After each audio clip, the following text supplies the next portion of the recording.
check the sound. I'm live guys. एक बार आप मुझे ओके बोल दीजिए. गुड टू गो बोल देंगे क्या आप मुझे? आवाज आ रही है क्या? आई थिंक आ रही है. ओके आ गई ma'am. Are we good to go? Start करने वाली थी तो उतने में आनंद सर की कॉल आ गई, तो आनंद सर से बात कर रही थी. या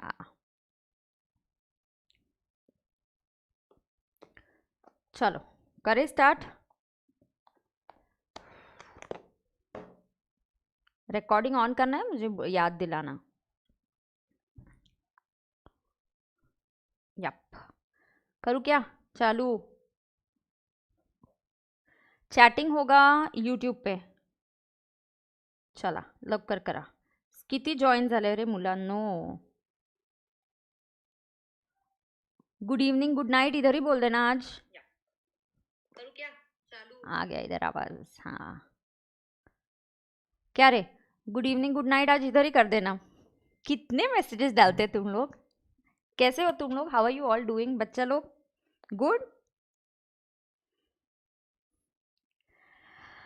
ओके चलो अ वेरी गुड इवनिंग. चलेगा. ऋषिकेश तू कैसे आ गया आज? एफएम ये छूट गया क्या? हाँ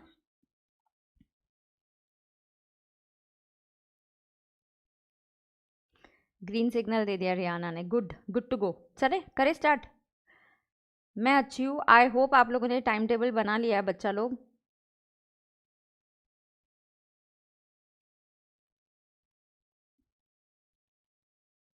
वाह एफएम को छुट्टी दी है. वाह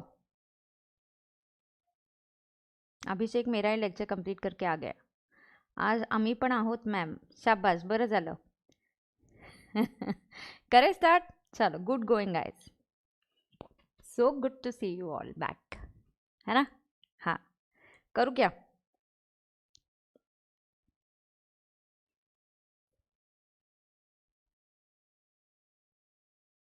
हमें लगा आज आप ब्लू आउटफिट में आऊंगी. क्यों? Ma'am looking pretty today. Thank you. हाँ टाइम टेबल बनाया. चलो करे. Thank you. चलो करे क्या रे. चालू. ओह रोज फॉर मी. Thank you. हाँ आज मुझे सुबह के बच्चों ने बोला कि जैसा हम रोज day to day. I was like oh my God ये क्या डेज होते हैं. मुझे तो वैलेंटाइंस डे छोड़ के और कोई डे पता नहीं है. और वैसे भी हमारे लिए तो फेब्रुअरी बजट वाला डे होता है यार. और क्या. हाँ ना. तुमको क्या क्या डेज पता होते क्या पता. चलो सारे डेज को छोड़ेंगे, अभी भगवान का नाम लेके स्टार्ट करते हैं. Okay yes thank you for the compliments everyone. और लेट्स गेट स्टार्टेड. ठीक है. चला लवकर करा. I was on this is fast track salary. Fast track salary मज्जा. I did allowances, I did basic concepts. Yes तो ये सब मैंने करवा दिया आपको. अब मैं आपको फर्स्ट कैटेगरी ऑफ परक्विजिट्स भी हो गई है. अब मैं सेकंड कैटेगरी ऑफ परक्विजिट्स कराऊंगी आपको. है ना? Second category of perquisites. हाँ मैं ये करा रही थी आपको आखिरी के 2 परक्विजिट्स और बोला था कि यस मैं आपको रिकैप करा के दूंगी. Yes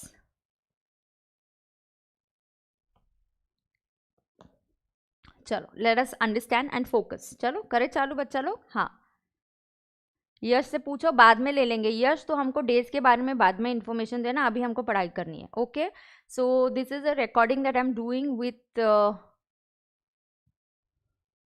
okay so this is a recording that I am doing with my face to face and live streaming students who are virtually there. हाँ मैंने रिकॉर्डिंग ऑन किया. मानसी किया रे? देखती हूँ. हाँ किया है. रिकॉर्डिंग ऑन है बेटा. चलो करते हैं. Right so guys I was teaching about this perquisites. कैसे ना ऑलरेडी ये सैलरीड के लोग इतने परेशान थे. सही में तुम सुनो कैसे अमेंडमेंट लेके आ रहे, एक साल ये अमेंडमेंट लेके आए। अरे यार स्टार्टिंग से lag. No no it's not lagging, मेरे यहाँ ग्रीन है, थैंक गॉड। मोहम्मद मेरे यहाँ लैग नहीं हो रहा है यार। हम्म।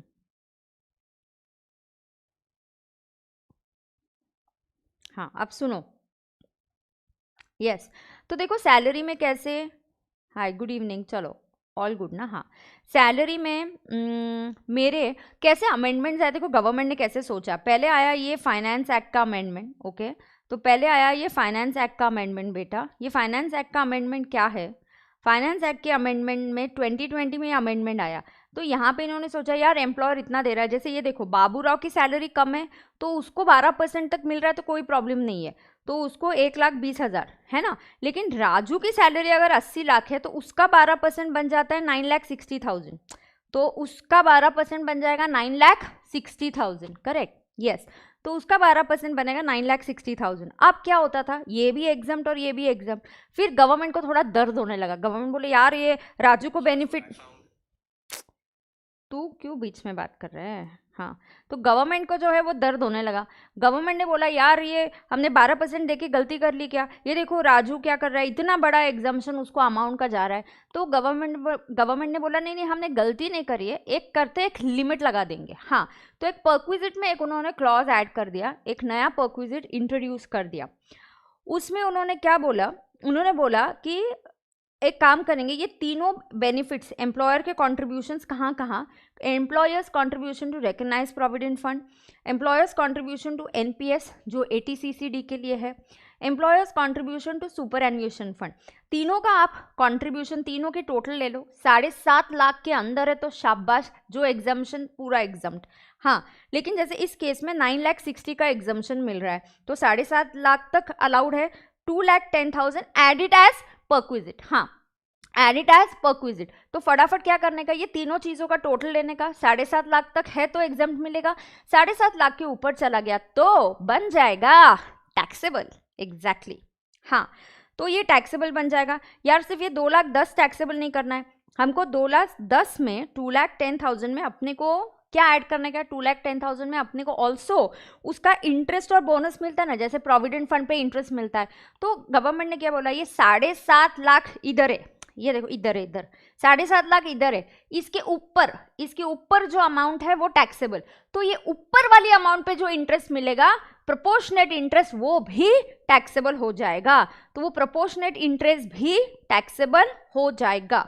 Yes so these are 2 new amendments, but ये बहुत अमेंडमेंट पहले ही आई है, फाइनेंस एक्ट 2020 में ही आ गई। अब इस बार इन्होंने क्या सोचा पता है, फाइनेंस एक्ट 2020 में ये अमेंडमेंट लाई और एक फाइनेंस एक्ट 2021 में एक और अमेंडमेंट लाई। हाँ जो आपके ईयर से आई हुई अमेंडमेंट है, ये सैलरी के काफ़ी इंपॉर्टेंट अमेंडमेंट है। यहाँ अमेंडमेंट आई, अब इन्होंने फोकस किया एम्प्लॉय के कॉन्ट्री पे। हाँ तो छोड़ा ही नहीं, देखो ना पहले ही सैलरी में यार इतनी सारी आप टैक्स लगाते हो, यहाँ पे भी नहीं छोड़ रहे लोगों को।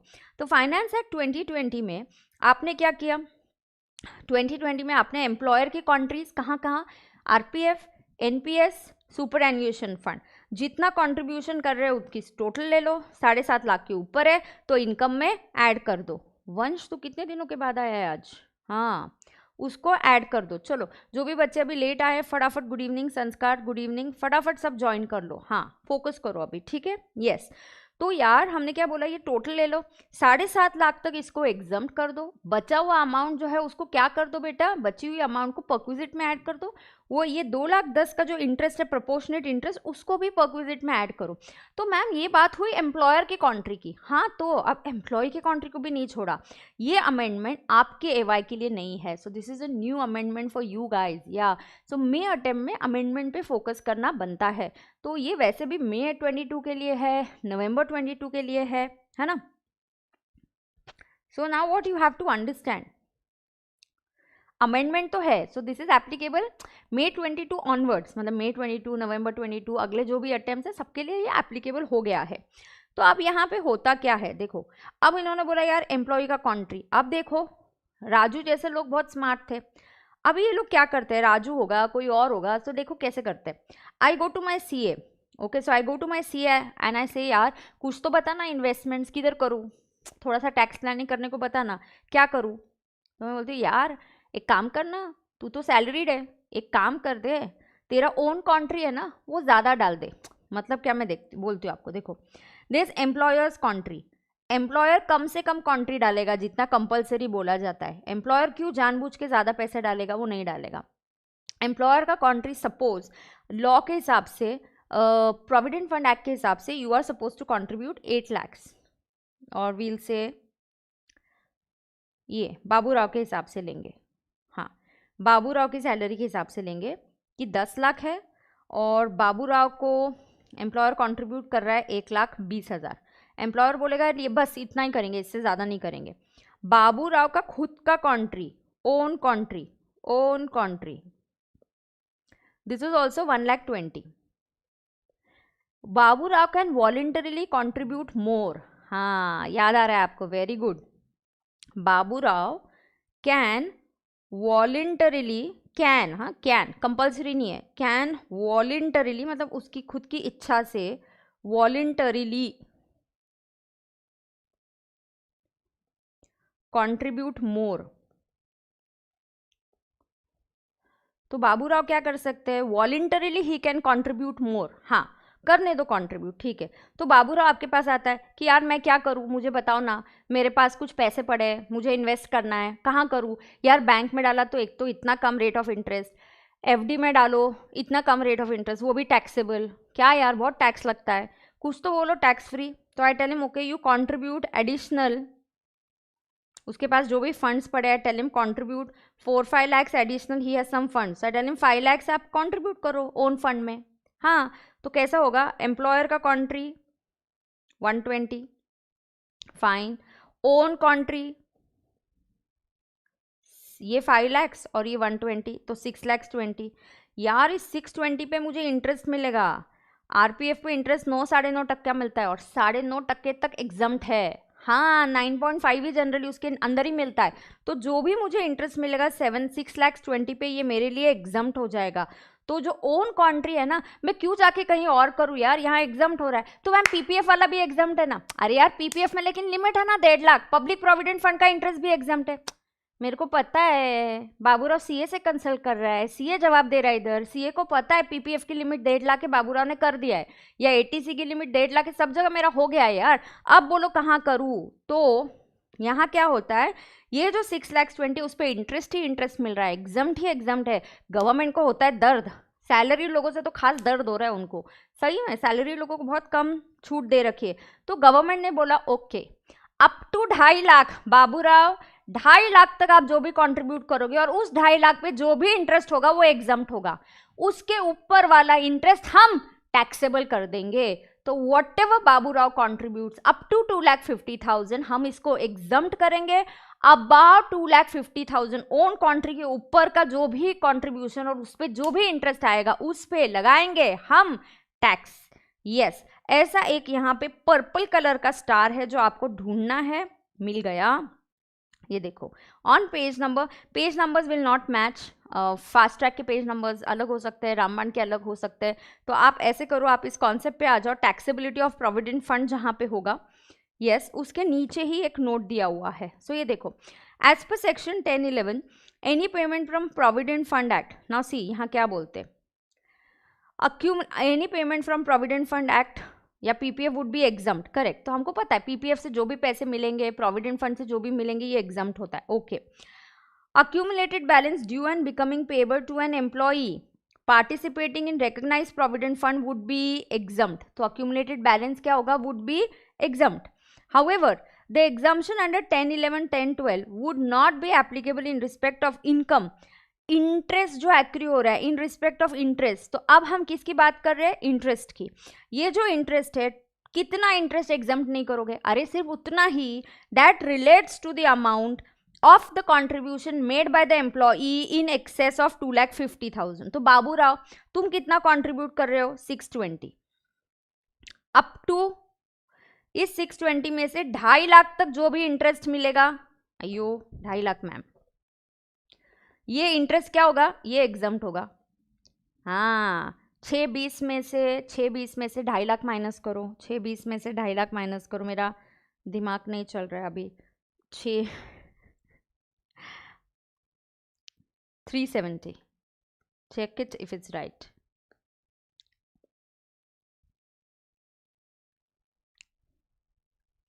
370 का इंटरेस्ट होगा टैक्सेबल मैम, तो whatever interest relates to 3,70,000 will be taxable, whatever interest relates up to 2,50,000 shall be exempt, shall be exempt. बरोबर? yes, right? is this clear to everyone? okay क्या?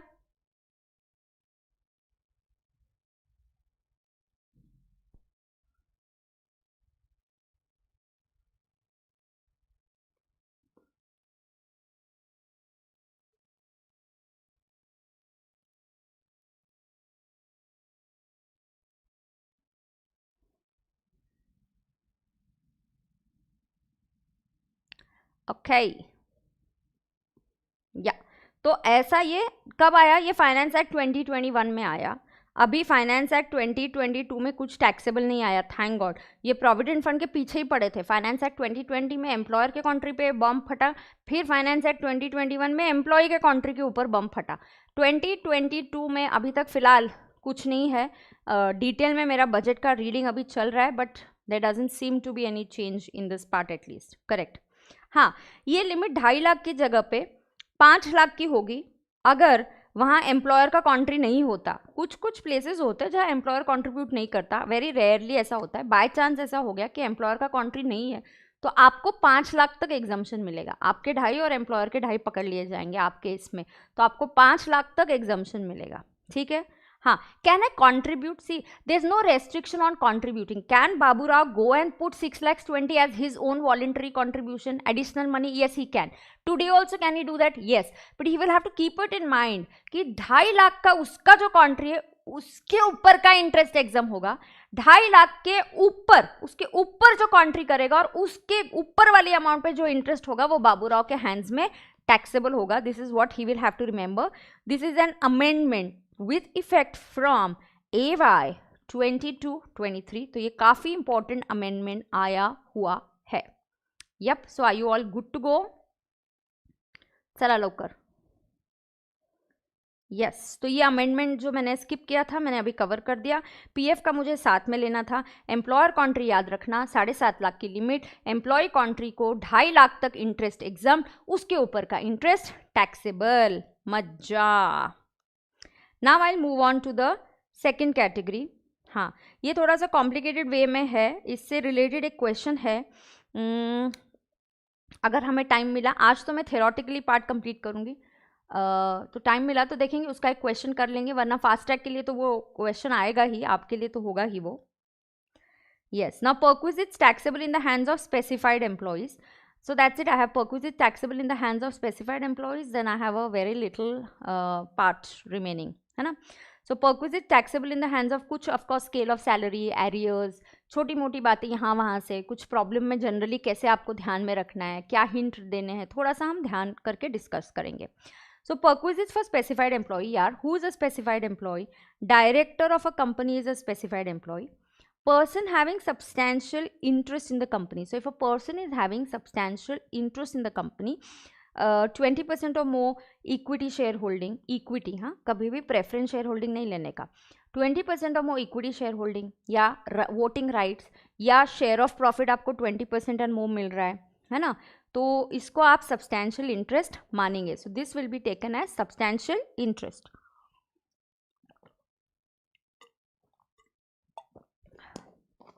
Correct. चलो इसके आगे जाएंगे. Employees who is drawing monetary salary of 50,000 और मोर. Do you know ये 50,000 और मोर draw करने की सैलरी कैसे होती है? Employee who is drawing a monetary salary of 50,000 और मोर.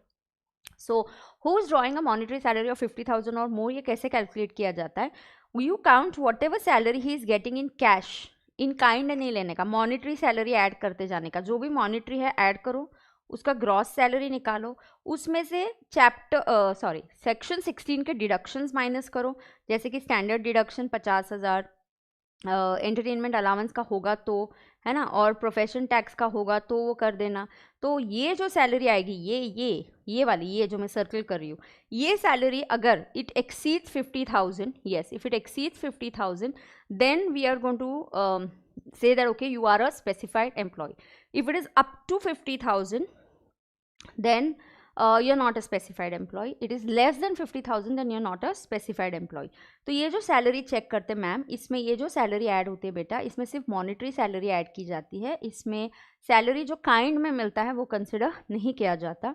आपको आती है यहाँ पे ग्रॉस सैलरी, लेस होते हैं deductions under section 16, entertainment allowance, profession tax, standard deduction 16(1)(a), entertainment allowance, profession tax, ये सारे, ये दो डिडक्शंस, आप 3 डिडक्शंस है जो माइनस करके आप सैलरी देखोगे।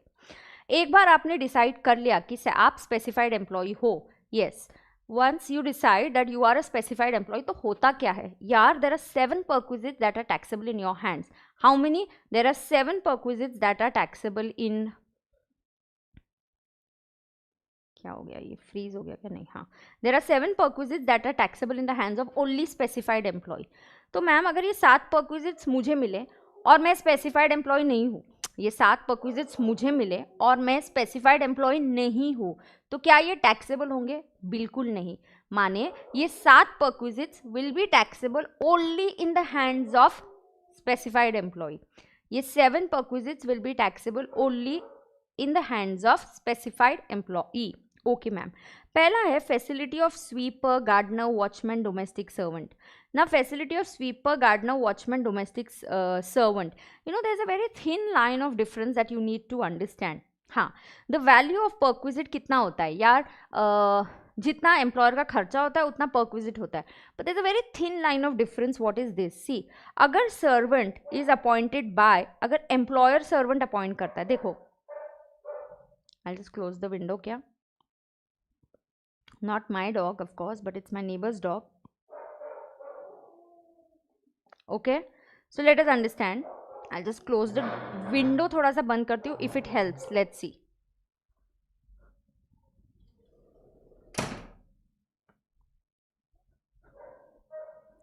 Okay, let us understand. अगर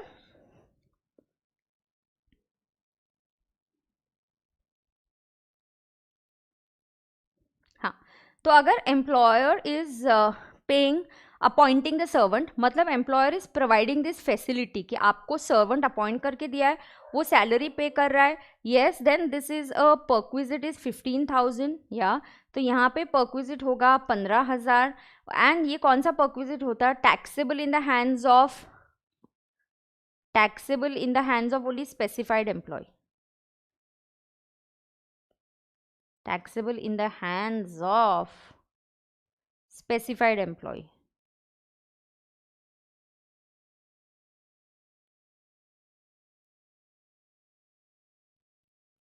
Taxable in the hands of specified employee. Correct? Yes ma'am, नीचे के केस में क्या दिया, देखो ध्यान से सुनना, नीचे के केस में दिया है, ओहो I have to be on YouTube, हाँ, नीचे के केस में क्या दिया है, नीचे के केस में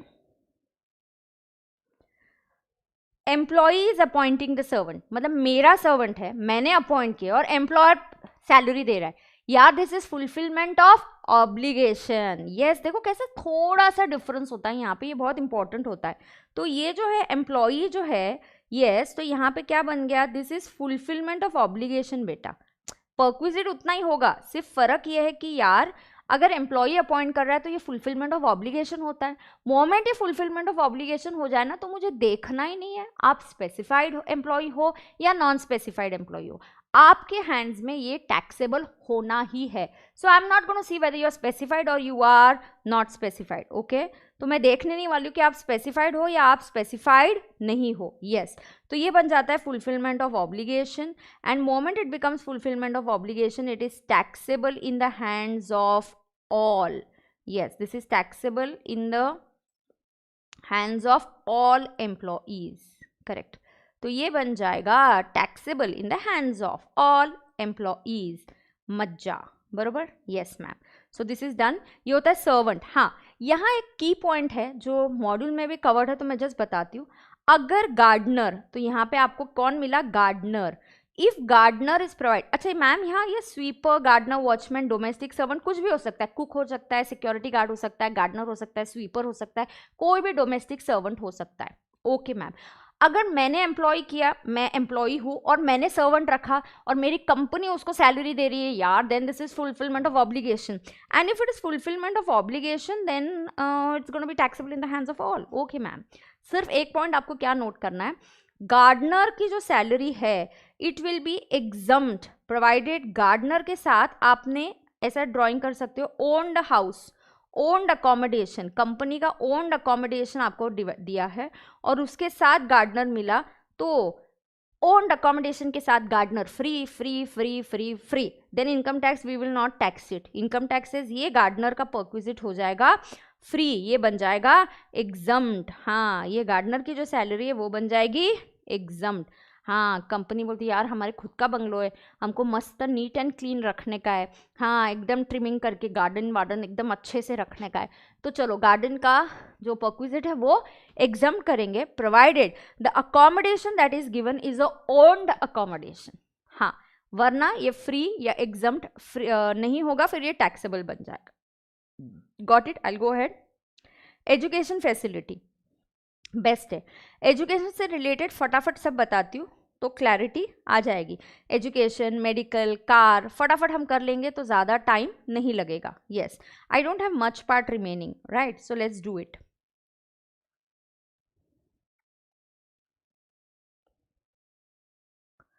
हाँ, ये क्या है रे बाबा? हाँ, एजुकेशन, चलो एजुकेशन से रिलेटेड मुझे आपको कुछ बताना है। एजुकेशन अलाउंस मिला तो ये क्या होगा मैम? इट्स एन अलाउंस, तो क्या होगा? It is an allowance dependent on amount specified. Okay, if it is dependent on amount specified तो क्या होगा यार? If it is dependent on amount specified तो क्या होगा मतलब? Then it is exempt up to 100 rupees per month per child, maximum 2 children. आज attendance क्यों कम है आपका? हो गया सैलरी आपका रिवाइज करके, up to 100 rupees per month per child, maximum 2 children. Okay ma'am, अगर यही एजुकेशन माय एम्प्लॉयज चिल्ड्रेन, देखो एम्प्लॉय के चिल्ड्रेन, ये मैंने लिखवा के दिया है आपको। Yes, employee children go to school, some XYZ school and employer pays the fees, तो क्या होगा? Pays the fees, reimburses the fee, तो मैम ये एक परक्विजिट बन जाता है, reimburses द फीस। या दिस इज अ परक्विजिट, लेकिन ये कौन सा परक्विजिट है? चलो लवकर सांगा, ये कौन सा परक्विजिट है?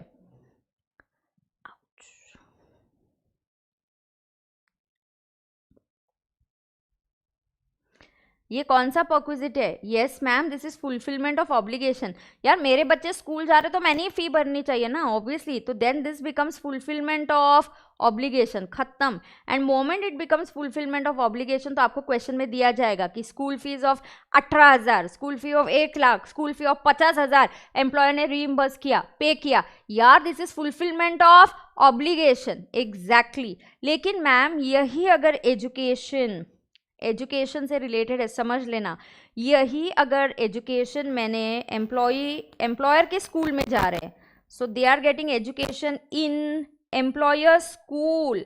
हाँ, I am a teacher in a school, my son studies in that school, ये अलग है। This comes under the third category, second category, मतलब taxable only in the hands of, only in the hands of specified employee, in the hands of specified employee. So this is taxable only in the hands of specified employee. तो ये किसके hands में tax हो रहा है? only in the hands of specified employee. Correct? Is that clear? Yes.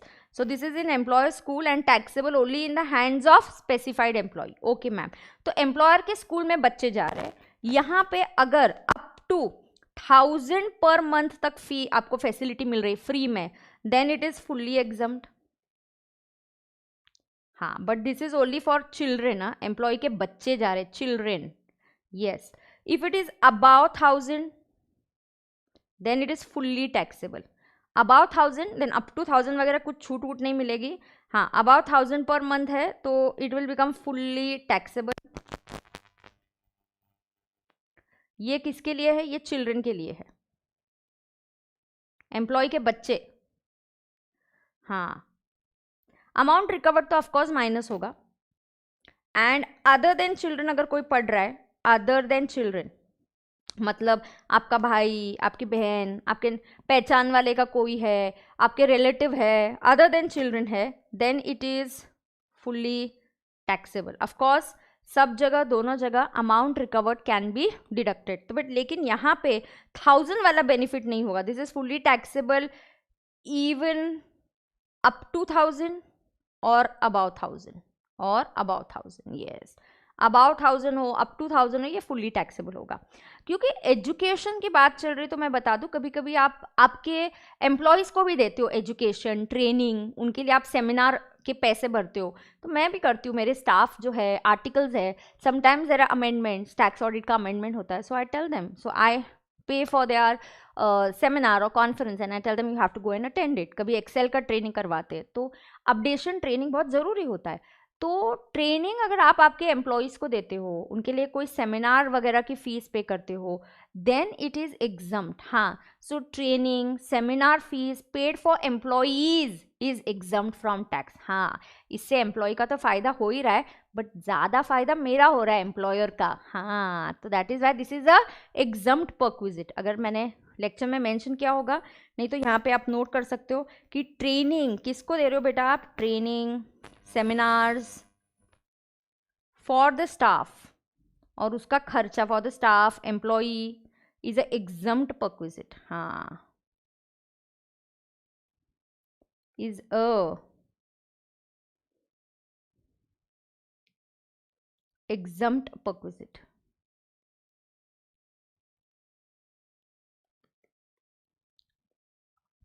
तो ये headline में बन सकता है या ऐसा कुछ हो सकता है, ठीक है, बरोबर है क्या? हाँ, एक बार वहाँ से पढ़ते हैं तो अमाउंट रिकवर्ड का एक फॉर्मूला भी आपको ध्यान में आ जाएगा।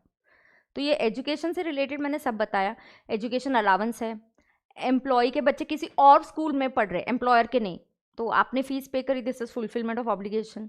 मैं एक स्कूल में काम कर रही हूँ, मैं वहाँ पे एक टीचर हूँ, या वहाँ पे मैं कुछ अकाउंटिंग का काम कर रही हूँ, मेरे बच्चे वहाँ स्कूल में जा रहे हैं, अप टू 1000 पर मंथ की फ़ी होगी तो एग्जम्प्ट हो जाएगा। 1000 पर मंथ से ज़्यादा है तो वो फुल्ली टैक्सेबल हो जाएगा।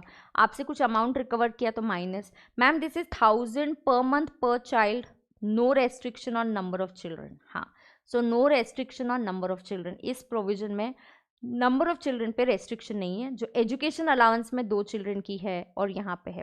क्योंकि ये सारी बात हो रही है ना, मुझे इस तरह से सिखाने में बहुत अच्छा लगता है, और स्पेशली जब आपका एक बार टैक्स हो चुका है, आप रिवाइज कर रहे हो या आप फास्ट ट्रैक कर रहे हो, तो इट मीन्स फन, जस्ट एक दूसरा एंगल, कि जैसे आपने आपके बच्चे की x paid school fees of his sun, x paid, खुद ने ही पेड स्कूल फीस ऑफ सन, तो इसको क्या करते अपन?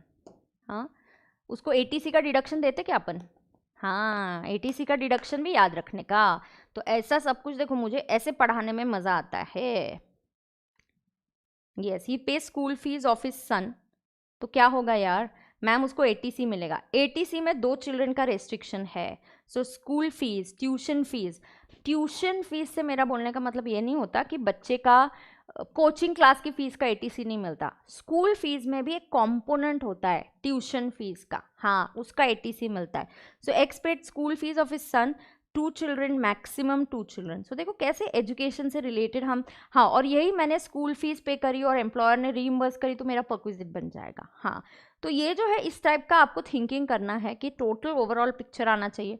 एजुकेशन अलाउंस अप टू 100 पर month per child, maximum 2 children, ये कवर अप हो गया, काफ़ी अच्छे से हो गया यहाँ पे। हाँ, किसी और के स्कूल में जा रहे हैं, नॉर्मल स्कूल में जा रहे हैं, फ़ी एम्प्लॉयर ने पे करी, फुलफिलमेंट ऑफ ऑब्लिगेशन। एम्प्लॉयर के स्कूल में जा रहे हैं तो चलो यार 1000 तक पर मंथ पर चाइल्ड तक एग्जाम्पशन दे दो। हाँ, एग्जैक्टली।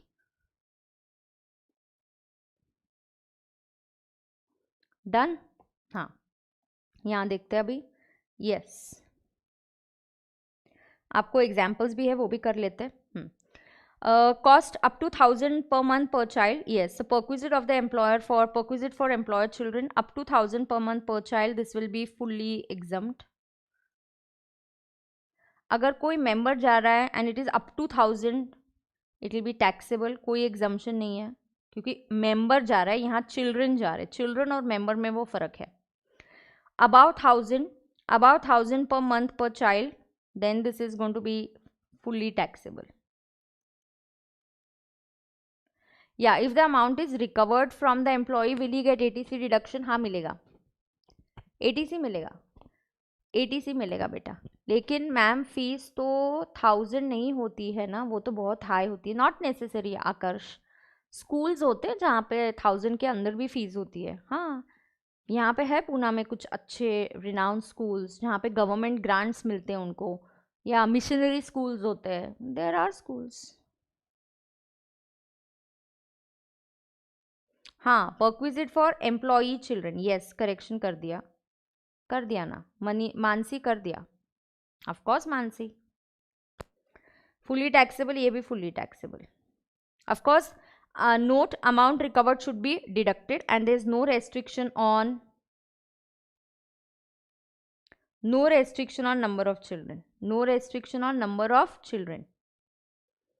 अब देखते हैं example. Son of mister x studies in employer school. तो मेरा बेटा मेरे एम्प्लॉयर के स्कूल में जा रहा है.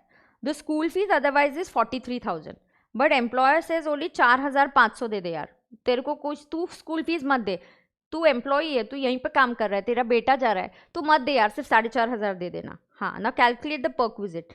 नाउ इज 43,000 मतलब is it more than 1,000 per month? हाँ मैम, 43,000 माने more than 1,000 per month. 1,000 per month मतलब 12,000. तो क्या आपकी ये 12,000 से ज़्यादा है? हाँ ma'am.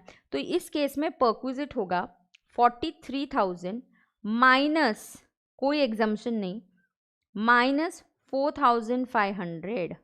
So it will be how much? 43,000 minus 4,500, 38,500. Okay, check. Assume in the above example, instead of employee's son, his relative or brothers are studying. Remaining same. So same perquisite. Perquisite will be same 43,000 minus 4,500 equal to 38,500. Yeah. एक और example मैं आपको दे सकती हूँ. Example 3.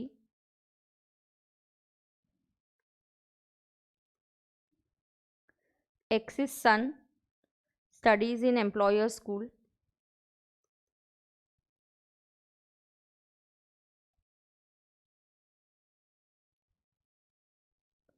X's son studies in employer school, बरोबर.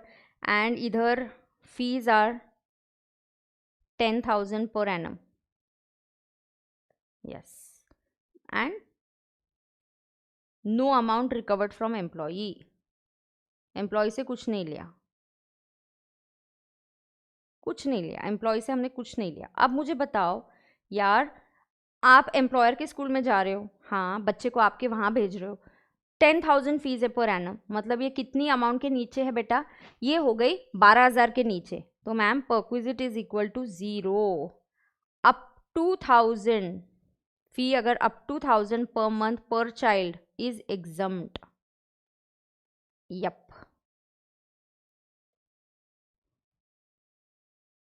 बरोबर जी. हाँ ma'am, done. और एग्जाम्पल 4, अगर एम्प्लॉय के बच्चे की जगह पे उसका भाई होता तो एग्जाम्पल 4 में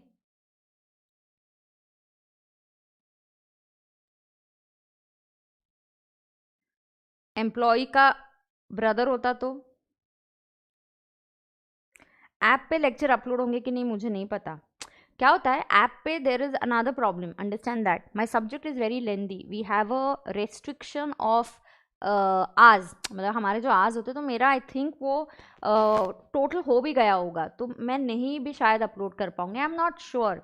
आई need to talk, have a word with technical team. See क्या होता है, हमारे जब लेक्चर स्टार्ट होते हैं तो वी ऑलरेडी टेल इतनी इतनी कैपेसिटी चाहिए, तो मैंने टैक्स की जो भी बोली होगी उसमें few hours must be remaining, कोई ज़्यादा नहीं बचा हुआ होगा. हाँ ऐसा होता है बेटा. तो ऐसा कुछ नहीं है कि मुझे अपलोड नहीं करना है. There are certain sometimes some technical issues, कुछ इश्यूज होते हैं जिसकी वजह से हम नहीं कर पाते, है ना।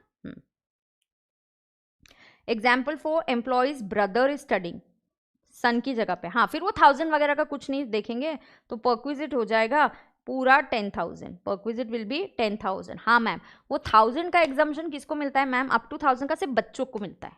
Yup, example 1, example 2, example 3, example 4, टकाटक चकाचक, come on guys let's do it, we have very little part of salary remaining. चला लवकर करा, डन। हाँ तो पहला क्या हो गया, ये लवकर सांगा रे मला, पहिला क्या हो गया ma'am, servant facility, then education facility, then medical facility, best education medical facility. Again there is a thin line of difference, now what it is let us understand. बहुत अच्छे से आपको फटाफट समझा देती हूँ। हाँ, गवर्नमेंट हॉस्पिटल में अगर एजुकेशन मेडिकल ट्रीटमेंट, अच्छा ये हो क्या रहा है, देखो आप बीमार हो, आप एडमिट हो गए, आप बीमार हो, आप एडमिट हो गए यार, लेकिन आपका खर्चा जो है वो एम्प्लॉयर कर रहा है। हाँ, दिस इज मेडिकल फैसिलिटी, आप बीमार हो, आप एडमिट हो गए, और आपका जो खर्चा है वो कौन कर रहा है, एम्प्लॉयर कर रहा है। यस, तो आपका जो खर्चा है ये कौन कर रहा है, ये एम्प्लॉयर कर रहा है। तो आपको फायदा मिला या नहीं, हाँ, so we want to know, फायदा तो मिला, लेकिन क्या ये टैक्सेबल है या क्या ये एग्जम्प्ट है। So medical treatment in government hospital is exempt. अगर यही ट्रीटमेंट आपको एम्प्लॉयर के हॉस्पिटल में मिला तो एग्जम्प्ट है। इनकम टैक्स अप्रूव्ड हॉस्पिटल में मिलता है तो एग्जम्प्ट होता है। यस मैम, प्राइवेट हॉस्पिटल्स या अदर हॉस्पिटल्स में मिलता है तो ये फुल्ली टैक्सेबल होता है। हाँ, पहले यहाँ ना थोड़ा एग्जाम्पशन दिया था बट वो निकाल दिया। हाँ, 15,000 तक एग्जाम्पशन मिलता था, अब ये टैक्सेबल हो गया, ठीक है। अब आता है मेडिकल ट्रीटमेंट। अब मेडिकल की बात हो रही है तो मुझे एक चीज़ बताओ, मेडिकल अलाउंस मिला तो मैम तो उसके एंड में अलाउंस वर्ड है, तो ma'am it is an allowance, तो वी विल यूज अलाउंसेस वाले रूल्स। अरे शाबाश बेटा, बेस्ट, अच्छे से पढ़ाई करना, मार्क्स कम लेके आए तो मैं काट डालूंगी।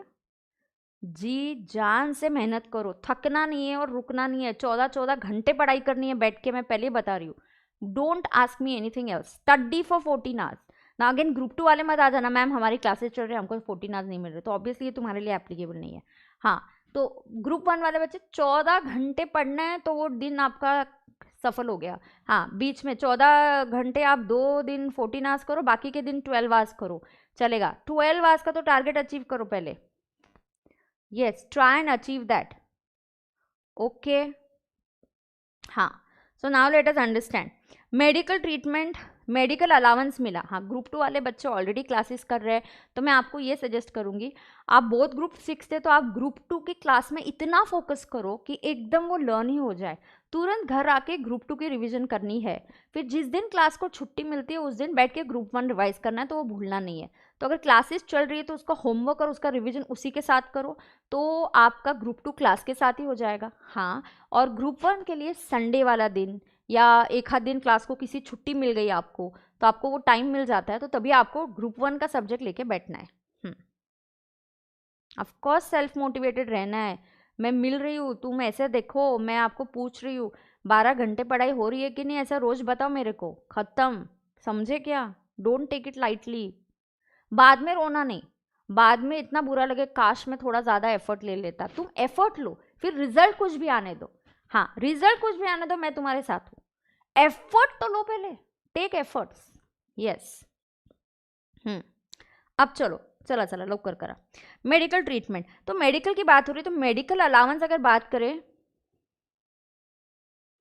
अगर मेडिकल ट्रीटमेंट की बात करेंगे बेटा, तो मेडिकल अलाउंस की बात करेंगे तो medical allowance is fully taxable. Okay ma'am, medical treatment government hospital exempt, employer hospital exempt, income tax approved hospital exempt. Okay,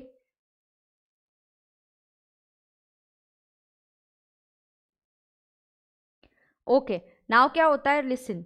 हाँ, medical treatment outside India, medical treatment outside India, तो generally when I go outside India मेरे 3 प्रकार के खर्चे होते हैं। एक, travelling का खर्चा, 2, उधर जाके मेडिकल ट्रीटमेंट का खर्चा, तीसरा उधर रहने का खर्चा। तो पहला मेरा ट्रैवलिंग का खर्चा होगा। ट्रैवलिंग का खर्चा जनरली इंडियन रुपीज़ में होता है, I would book the ticket, travelling का जो खर्चा होता है, I would book the tickets from India, preferably, है ना, वो फॉरेन करेंसी का फ्लक्चुएशन काई को चाहिए, नको। तो ट्रैवलिंग का एक्सपेंसेस है, और दूसरा होता है वहाँ का मेडिकल खर्चा और वहाँ रहने का खर्चा। तो यहाँ the medical expenses plus accommodation expenses, क्या रे, मेडिकल एक्सपेंसेस प्लस हाँ, medical expenses plus accommodation expenses will not be treated as perquisite if they are approved by RBI. तो अगर आरबीआई ने अप्रूवल दिया होगा तो फिर कुछ भी प्रॉब्लम नहीं है। हाँ, इंडिया के बाहर कितना पैसा जाएगा, कितना नहीं, सुनो ना, ये पता है ना मेडिकल ट्रीटमेंट का खर्चा कौन कर रहा है? ऑब्वियसली एम्प्लॉयर कर रहा है, इसीलिए तो पढ़ रही हूँ। नहीं तो मैं खुद से इंडिया के बाहर जाऊंगी और खुद ही खर्चा कर रही हूँ, तो परक्विजिट का सवाल नहीं आ रहा है। परक्विजिट की बात इसलिए हो रही है क्योंकि मैं इंडिया के बाहर जा रही हूँ, मेरा ट्रीटमेंट एम्प्लॉयर कर रहा है। हाँ, तो medical expenses and accommodation expenses will not be treated as perquisite if the expenses approved by RBI. हमें कैसे पता चलेगा? क्वेश्चन में दिया जाएगा। उसके बाद and traveling expenses will not be treated as, traveling का खर्चा will not be treated as a perquisite if GTA of the employee does not exceed 2 lakhs। हाँ, अगर एम्प्लॉयर का GTI 2 लाख से ज़्यादा है तो ट्रैवलिंग का खर्चा परक्विजिट माना जाएगा। अगर GTI 2 लाख से ज़्यादा है तो ट्रैवलिंग का खर्चा परक्विजिट माना जाएगा, वरना ट्रैवलिंग का खर्चा जो होता है, जो एम्प्लॉयर कर रहा है, उसको परक्विजिट माना नहीं जाएगा। Okay ma'am. Group mediclaim insurance obtain for the employees, this is exempt. Even employees की हेल्थ के लिए इंश्योरेंस प्रीमियम पे करना इज एग्जम्प्ट, या you can add that.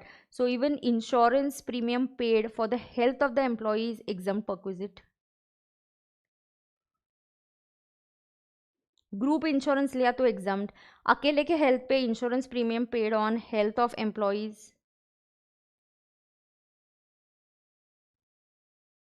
Is exempt perquisite. Accident policy लेना एग्जाम परक्विजिट। यस, एम्प्लॉय की personal accident आप policy लेते हो, जनरली ये एम्प्लॉयर अपने बेनिफिट के लिए लेता है। Personal accident policy taken by the employer, ये भी एग्जम्प्ट होता है। जनरली एम्प्लॉयर ये अपने बेनिफिट के लिए लेता है कि एम्प्लॉय काम पे था, ड्यूटी पे था, उसका कुछ एक्सीडेंट हो गया, कुछ मिसहैप हो गया यार, तो एम्प्लॉयर को कॉम्पनसेशन देना पड़ता है। तो generally I prefer taking his personal accident policy. So आप इस टाइप का पर्सनल एक्सीडेंट पॉलिसी लोगे तो आपके लिए ये एग्जम्प्ट परक्विजिट हो जाएगा।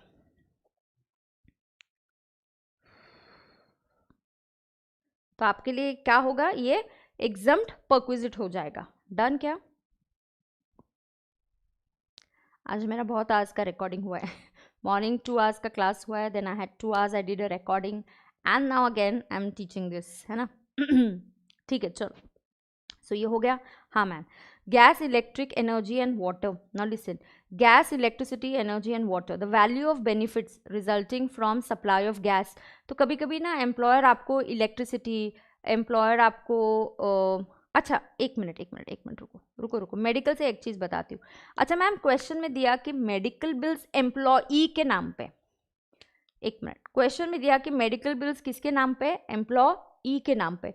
सो I have medical bills in the name of the employee. So if the medical bills are in the name of the employee तो क्या होगा? It will become fulfilment of obligation. Same rule will apply, exactly identical, कि यही अगर government hospital में हुआ तो exempt, यही अगर एम्प्लॉयर के हॉस्पिटल में हुआ तो एग्जम्प्ट, यही इनकम टैक्स अप्रूव्ड हॉस्पिटल में हुआ तो एग्जम्प्ट, प्राइवेट हॉस्पिटल में हुआ तो फुल्ली टैक्सेबल। हाँ, सिर्फ फर्क क्या पड़ेगा, अगर फुलफिलमेंट ऑफ ऑब्लिगेशन बना तो वो फर्स्ट कैटेगरी में आता है, म्हणजे का है taxable in the hands of all. अगर वो फुलफिलमेंट ऑफ ऑब्लिगेशन में नहीं आता है, बिल्स एम्प्लॉयर के नाम पे, then it is taxable only in the hands of specified employees. Okay नेमाल, if travelling expenses increase by 2 lakhs then he should file ITR। Ma'am याद आ रहा है ये सब। हाँ, फॉरेन ट्रैवल वो मैंडेटरी ITR में। हाँ नेमाल, इफ़ यू फॉरेन ट्रैवल पे अगर आप 2 लाख से ज़्यादा खर्चा करते हो आपके लिए या किसी और के लिए, तो आपको मैंडेटरी ITR भरना पड़ता है। गुड।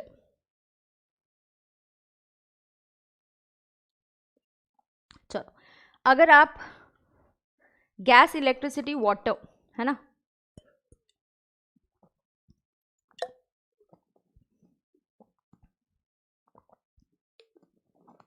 हर्षद सर का एग्जाम्पल दिया था। यस करेक्ट, वेरी गुड, अच्छे है यार तुम लोग, बेस्ट है, तुम लोगों को सब याद रहता है। मुझे एक चीज़ बताओ ना, आई वॉज जस्ट सीइंग, नहीं मैं बाद में बात करूँ, मुझे नहीं बता ही दो, तुम्हारी ये कौन सी क्लासेस, लॉ तो खत्म हो गया, अकाउंट्स चल रहा है क्या? और हर्षद सर तो आपके साथ शाम में कर ही रहे रिकॉर्डिंग, कल वो करेंगे। 2 दिन मैंने उनसे ले लिया था। नेमाल का नाम सुना तो मुझे क्वेरी है ऐसा ही लगता है। हाँ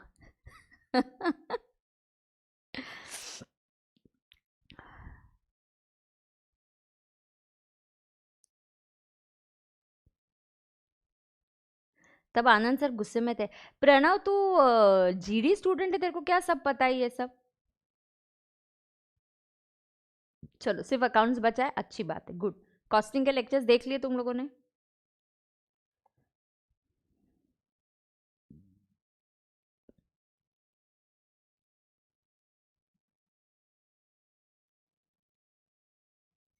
अकाउंट्स चल रहा है मॉर्निंग में, ठीक है चलो। ओके, मॉर्निंग मतलब 11:30 की बैच है क्या तुम्हारी? मतलब वो 11:30 से ही है ना, ठीक है।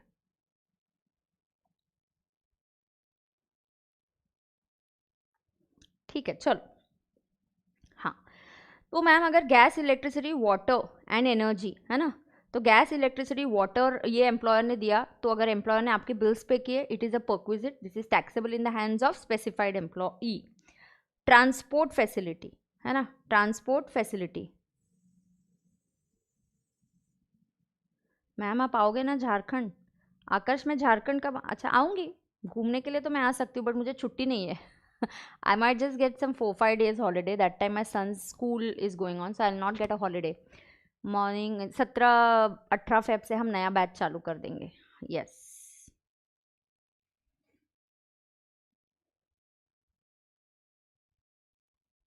हम्म, चलो सुनते हैं अभी। Free transport, transport facilities provided by transport undertaking, मतलब मेरा एम्प्लॉयर कौन है? Employer is a transport undertaking. So employer is a transport undertaking. ऐसा अगर मेरा एम्प्लॉयर है और वो मुझे ट्रांसपोर्ट फैसिलिटी देता है तो इट इज टैक्सेबल।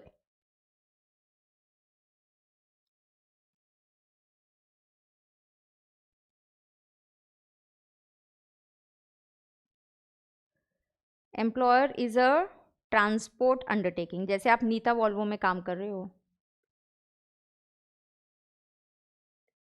हाँ, तो you are working in a transport undertaking, और you are working in a, आप ट्रांसपोर्ट अंडरटेकिंग में काम कर रहे हो, रेलवेज, लेकिन याद रखना रेलवेज और एयरलाइंस अगर कुछ आपको फैसिलिटी देती है, रेलवेज ये एक्सेप्शन है सिर्फ ये वाला, transport facility provided to railways and airlines employees is a exempt perquisite, बस इतना ही याद रखना। अब परक्विजिट क्या होता है? Cost to the employer minus amount recovered. Perquisite is cost to the employer minus amount recovered. So let's read. Employer provided transport facility to X and his family. Cost to the employer is 18,000. Amount recovered is 1,000. So perquisite will be,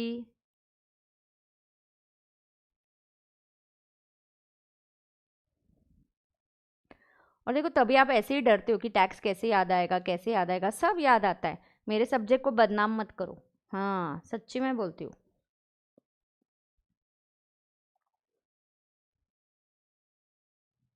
very good, चलो आगे। How many perquisites in this category? How many perquisites in this category? There are 7 perquisites. Yes, तो हो गया LTC और फिर motor car, खटाखट टकाटक खत्म, टकाटक चकाचक। चलो आगे बढ़ेंगे। LTC, LTC can also be called as LTA, leave travel assistance. It can also be called as leave travel assistance, मतलब आप जा रहे हो छुट्टी पे, आ हा हा, और आप छुट्टी पे लेके आप ट्रैवल कर रहे हो आपकी फैमिली के साथ, बेस्ट। लेकिन तो आप इंडिया में ही जाना है, बस इंडिया के बाहर जाओगे तो कंपनी LTC देगी तो वो टैक्सेबल होगा।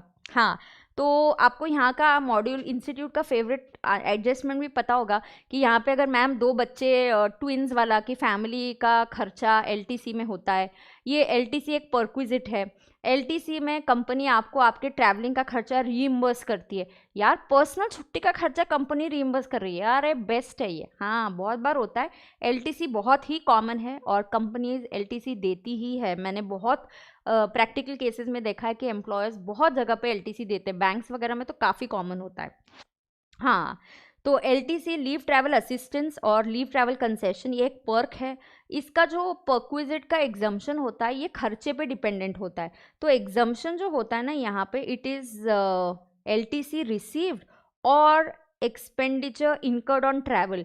यहाँ पे सिर्फ ट्रैवल का खर्चा कंसिडर करना होता है, ये सिर्फ लीव ट्रैवल है, रहने वहने का खर्चा कंसिडर नहीं करते। सो लीव ट्रैवल कंसेशन, तो LTC रिसीव्ड और expenses on travel which ever is lower, ठीक है ना, LTC रिसीव्ड और expenses on travel which ever is lower. Ma'am किसका किसका खर्चा है? ट्रैवलिंग का खर्चा कहाँ पे? In India. कितने लोगों का? फैमिली का। मैम फैमिली में कौन आता है? यार फैमिली में होता है आप खुद, आपकी स्पाउस, ब्रदर, सिस्टर अगर वो आप पे डिपेंडेंट है, और आपके बच्चे। कितने बच्चे? Restriction for 2 children, there is a restriction on 2 children, correct. Exemption is available only for fare म्हणजे ओनली फॉर ट्रॅव्हल, ट्रॅव्हल किधर? इंडिया के अंदर। फैमिली म्हणजे spouse, children, parents, brother, sister तभी चाहेंगे जो आपके ऊपर फाइनेंशियली डिपेंडेंट होंगे। चिल्ड्रन में मैक्सिमम 2 चिल्ड्रन, अयो लेकिन अगर आपके जो चिल्ड्रन है वो सिचुएशन ऐसा है कि पहले आपको मल्टीपल बर्थ्स है ना, फर्स्ट चाइल्ड के बाद अगर मल्टीपल बर्थ्स हुए तो चल जाएगा। जैसे पहले आपको एक बेटा है, बाद में आपको 2 ट्विंस, आपको 2 नहीं, आपको ट्विंस हुए है ना, तो 2 लड़कियां हुई बाद में, तो मल्टीपल बर्थ हुआ, तो 1 सन एंड 2 डॉटर्स, तीनों का आपको LTC का खर्चा अलाउ हो जाएगा। Multiple births after first child is allowed, yes.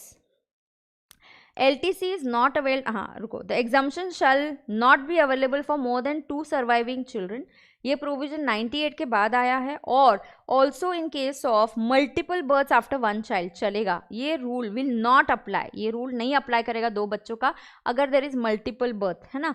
तो 1 सन, बाद में ट्विंस हुए, तो आपको LTC कितने बच्चों का अलाउ होगा?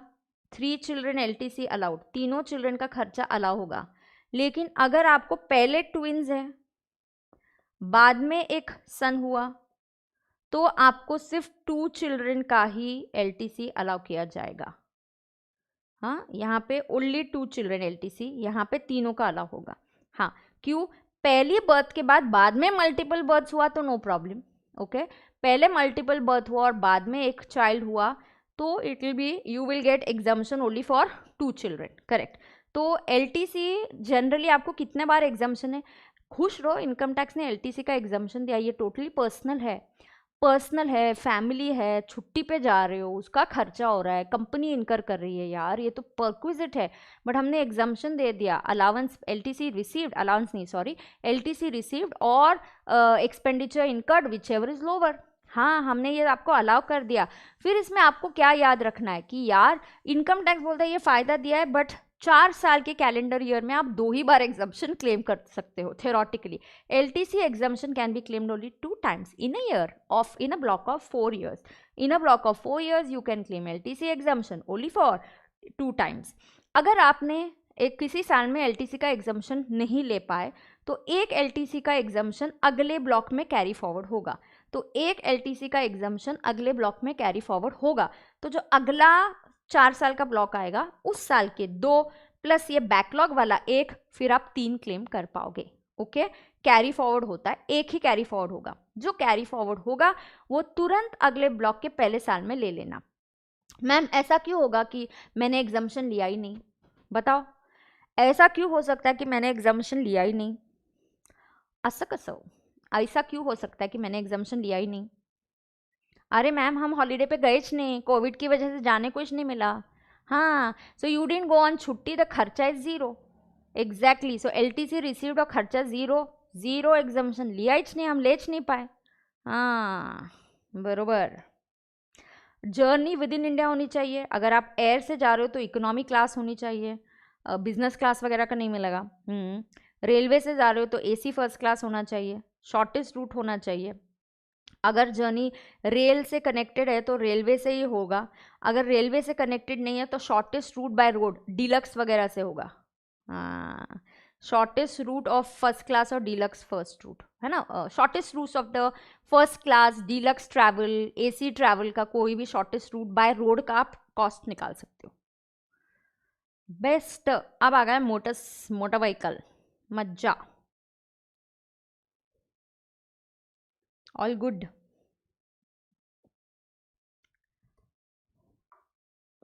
जाऊं क्या आगे? Mansi, twice in a block of 4 years, year 1 में LTC रिसीव्ड, मैंने एग्जाम्शन ले लिया, 2 ही बार ले सकते, ईयर 2 में भी मिला, ईयर 3 में भी LTC मिला, ईयर 4 में भी मिला। आप ट्रैवल करने गए, आपने इधर एग्जाम्शन ले लिया, इधर LTC मिला, हाँ मिला, आपको एग्जाम्शन क्लेम करना है, हाँ कर सकते हो आप। यहाँ LTC रिसीव्ड ईयर 3 में, ईयर 4 में LTC रिसीव्ड, क्या हो गया, LTC पेन को क्या हो गया, ये टैक्सेबल क्यों? मैम क्यों मैम, दे दो ना, मानसी बता ना, ईयर 3 और ईयर 4 में काय को टैक्सेबल? अरे ma'am, income tax is allowing exemption only 2 times in a block of 4 years।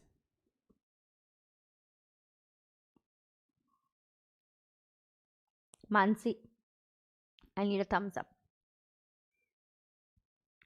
अगर मेरे फास्ट ट्रैक स्टूडेंट्स को क्वेरी आती है, you can call me up on 7887875075।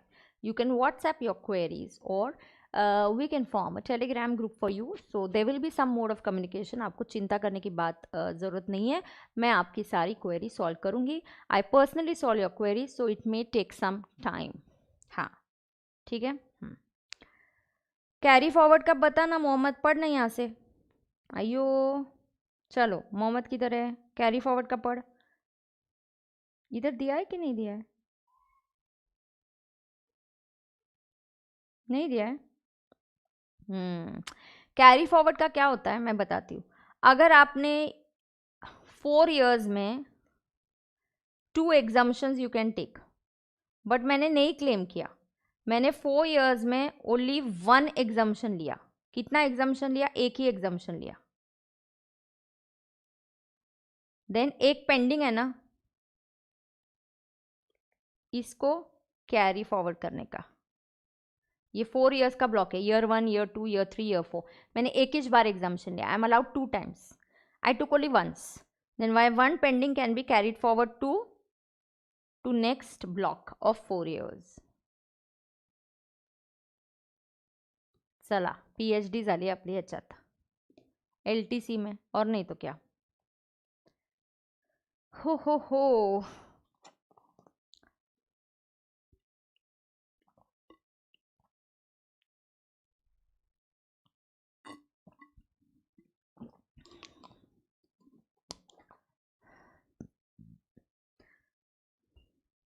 Okay अब सुनना, हाँ pay attention. Car, motor vehicle, car में तो आपको फिक्स्ड ही आते हैं क्वेश्चन, ज़्यादा डिफिकल्ट नहीं आते। मेरे KYC क्वेश्चन में भी ये क्लैरिटी आपको आ जाएगी, so you will get clarity on this from my KYC questions. Yes, now what happens, car,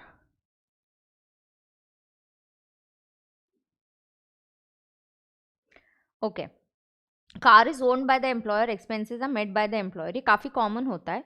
yes, so please understand, confidence आ रहा है, अच्छी बात है। सुनो now, OP and OP, I don't mean OP overpowered नहीं, O is official, P is personal, and O plus P is official plus personal, या P for private भी आप बोल सकते हो, ठीक है। Now let us understand that, हो गया ना द हाफ एन आवर और सो, मतलब I try and wind up, मेरे दिमाग में कुछ कुछ है, मुझे पहले करने दो कंप्लीट, है ना, मुझे डिस्टर्ब नहीं करो ना। अभी क्या हो रहा है देखो, गाड़ी किसकी है मैम? एम्प्लॉयर की है। गाड़ी एम्प्लॉयर की है, खर्चा भी एम्प्लॉयर कर रहा है। गाड़ी किसकी है? तेरी। खर्चा कौन कर रहा है? तू ही कर रहा है, लेकिन यूज कौन कर रहा है? मैं। वही तो प्रॉब्लम है, गाड़ी एम्प्लॉयर की, खर्चा एम्प्लॉयर कर रहा है, मैं यूज कर रही हूँ, और बेस्ट मतलब मैं तो प्राइवेट पर्पज के लिए यूज कर रही हूँ तुम्हारी गाड़ी। आइयो, फुल्ली परक्विजिट, एग्जैक्टली। तो जब आप प्राइवेट पर्पज के लिए करते हो तो expenses incurred by employer perquisite है, हाँ ma'am, plus 10% per annum of the cost of the car, काइको, I am using employers car, हाँ, use of employers asset 10% per annum of the original cost, या this is the wear and tear, this is like depreciation. आप employer की गाड़ी use करो तो उसकी car depreciate हो रही है ना, तुम्हारी यूज करते तो तुम्हारी डेप्रिसिएट हो जाती, कहीं नहीं छोड़ा इन्होंने।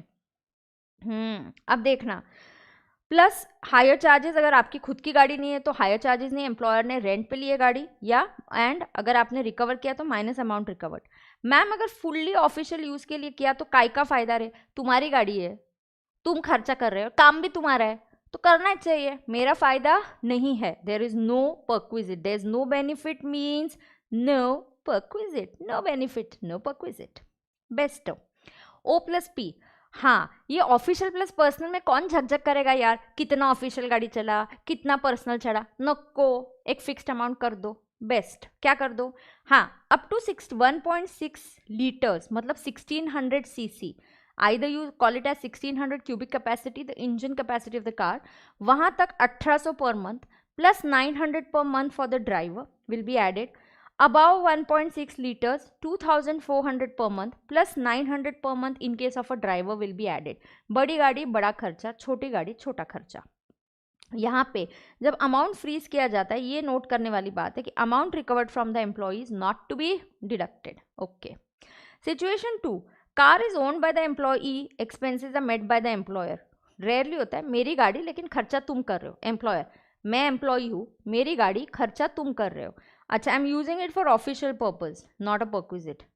हाँ, now I am using it for personal purpose, खर्चा तुम कर रहे हो, तो actual expenses minus amount recovered. Ma'am इधर वो 10% ऐड नहीं किया, काट डालूंगी, गाड़ी किसकी है, मेरी है, तुम्हारी होती तो 10% यूज ऑफ एम्प्लॉयर्स असेट होता तो मैं 10% ऐड करेगी ना, नहीं तो नहीं ऐड करेगी। समझ में आ रहा है ना तुम लोग को? हाँ। O plus P up to 1.6 litres, actual expenses minus 1800 minus 900 per month. यार ये ओ प्लस पी के लिए ज़्यादा लॉजिक नहीं है, ये आपको लर्न करना है। सबसे कॉमनली ये पूछा जाता है, ये होता है 2 3 4 5 स्टार मार्क वाला पॉइंट नंबर 1, सबसे कॉमनली ये पूछा जाता है। हाँ, ओ प्लस पी के लिए ज़्यादा लॉजिक नहीं है, बट हम अज्यूम कर रहे हैं जितना ऑफिशियल है उतना ही परक्विजिट है। So actual expenses minus 1800 minus 900 for the driver, अगर ड्राइवर होगा तो, minus amount recovered. Above 1600 cc, actual expenses minus 2400 per month minus 900 per month minus amount recovered from the employee. I'll call for coffee, एक second ना।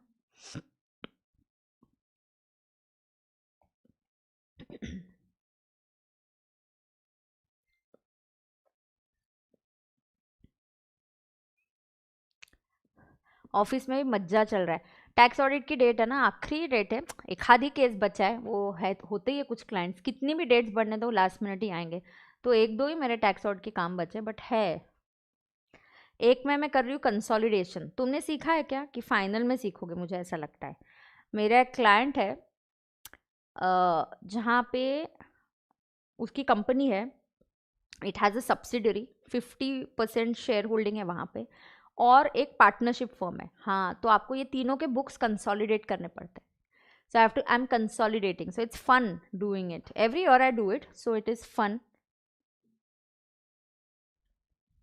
हाँ, so every year I am doing it, so it is fun, मतलब एक joint venture बनता है, एक subsidiary बनती है, तो आपको मर्ज करके एक ही बैलेंस शीट, प्राइवेट लिमिटेड को ये रूल्स होता है, तो आप ये एएस पढ़ोगे आप इसका कंसोलिडेशन के बारे में, तब आपको समझेगा। या सो आई एम डूइंग दैट। वो ये क्लाइंट है जो आखिरी में होता है, और उसका ही सबसे बड़ा काम होता है, कंसोलिडेशन भी होता है, मज्जा। तो एनीवेज चलो। Situation 3, car is owned by the employer and expenses are made by the employee. So car is owned by the employer. In law you read about it, and branch accounts में किया क्या? हाँ, branch का किया होगा।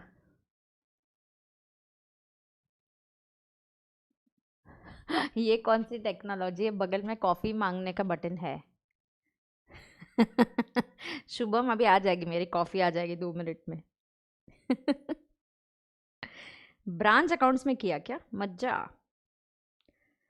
हाँ, तो मेरे आर्टिकल्स लेके आते हैं, मैं उनको बोलती हूँ एफआर की बुक्स लेके आओ, पढ़ो, करो, हम्म। तो मैं भी पढ़ती हूँ उनके साथ, कुछ अमेंडमेंट आया होगा तो। सारे एएस काम के नहीं आते, बट जो जो ऑफिस में काम के आते फिर वो थोड़े से रिकैप करने पड़ते हैं ना। कंसोलिडेशन करने की तो आप फी अलग लेती होगी, अयो।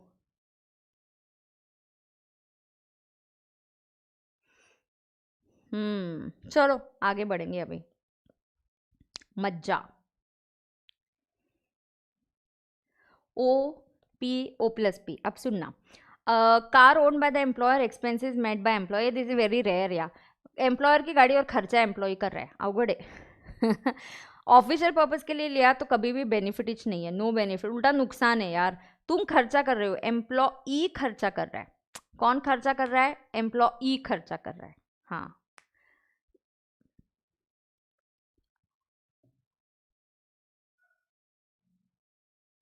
तुम भी कॉफी पी के कंपनी दे रहे हो।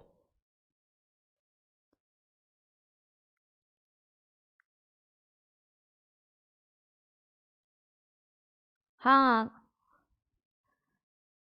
हो सकता है ना। रियाना मोस्टली होना चाहिए। अब डिजिटल सिग्नेचर के बारे में मैं नहीं देखती ना। Everything I can't look at, my staff takes care of digital signature, I don't even look at it, because उसमें कोई दिमाग की बात नहीं होती, तो वो प्रोसीजरल पार्ट होता है, तो मुझे एक्चुअली पता नहीं है। मेरा मैंने किया था तो मुझे याद आ रहा है कि मेरा अपलोड ही नहीं हुआ, तो मैंने डिलीट। हाँ, फिर से कर सकते हो, you can ask for the link, वो डीएससी वाले को लिंक फिर से बोल सकते हो, आता है। ये अभी मेरे ऑफिस में स्टाफ देखता है, I can't do everything, so there are only certain tricky part जहाँ पे कुछ प्लानिंग होता है, कुछ टैक्स वर्किंग होता है, विच आई नीड टू चेक। अरे यार मैम, आईटीआर फाइल करने के कितने पैसे लेते हो? चलो आगे बढ़ेंगे हम लोग। I am waiting for water, very dry throat हो गया मेरा एकदम।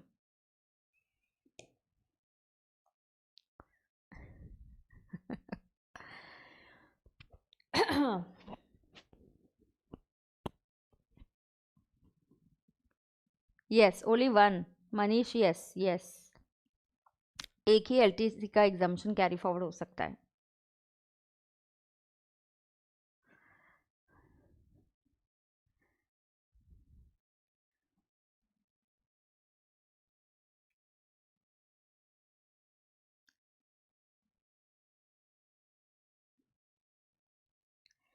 वैसे कल अगर हुआ तो मैं केवायन तुमको करने का है क्या? ए तुमको केवाईसी क्वेश्चंस करने के क्या सैलरी के मेरे साथ, कि मैं रिकॉर्डिंग कर दूँ? केवाईसी तुमको इंटरेस्ट रहेगा तो मैं रखूंगी pending. Suggest investment regime for tax saving. Tax saving eighty C, eighty C में जो जो है वो टैक्स सेविंग है।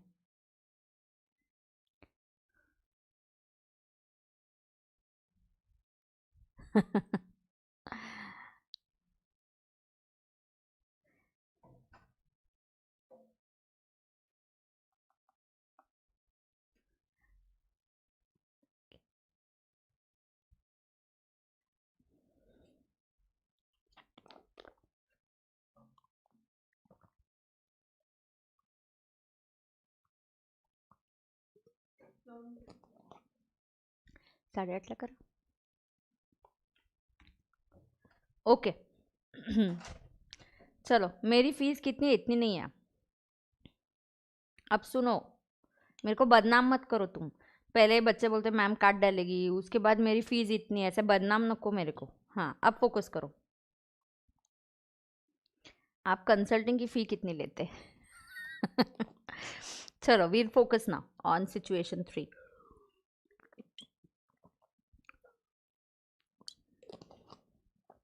चला लवकर।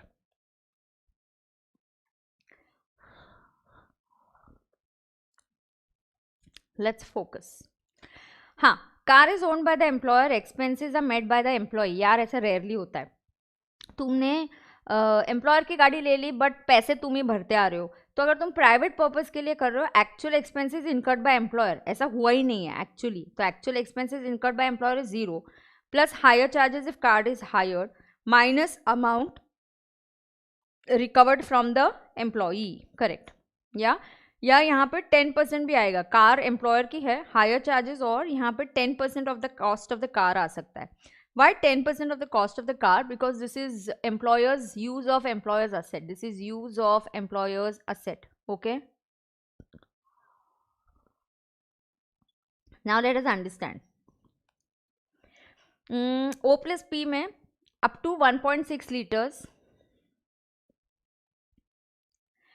O plus P official plus personal तक 1.6 तक 600 plus 900 for the driver and about 1.6 के लिए 900 प्लस 900 फॉर द ड्राइवर. यार ये इतना लर्न करने की जरूरत नहीं है, इतना इंपॉर्टेंट नहीं है जितना फर्स्ट कैटेगरी का इंपॉर्टेंट है.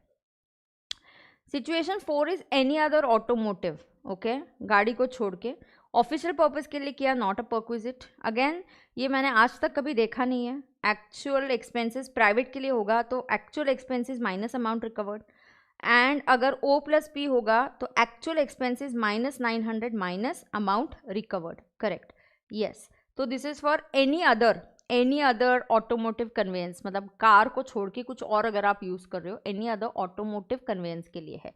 So this is motor car. Okay,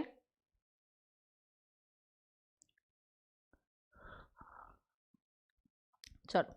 हाँ, अभी आपको क्या याद रखना है ma'am, completed number of years जरूरी होता है. जब भी आप मंथली निकालते हो, 2-3 चीजें इंपॉर्टेंट है, प्लीज फोकस करना. हाँ, पहला ये 4th point, only completed months to be taken. एक इसको स्टार कर दो, मतलब अगर आपने गाड़ी 3 महीने 20 दिन यूज करी तो 3 महीने का ही परक्विजिट निकालेंगे. 1800 per month, 2400 per month. Fast track वाले बच्चे ये वाला चार्ट अगर आपको फिर से देखना होगा, इसको थोड़ा सा रिकैप करके फिर से देख लीजिएगा, है ना. मतलब आपको हमेशा लॉजिकली ये सोचना है कि गाड़ी किसकी है, हाँ, कार किसकी है, यूज़ कौन कर रहा है, यूज़ क्या हो रहा है, official, personal, O plus P, ये सब आपको सोचना है. ठीक है. Now let us understand. तो ये आपको बिल्कुल सोचना और ध्यान में रखना है.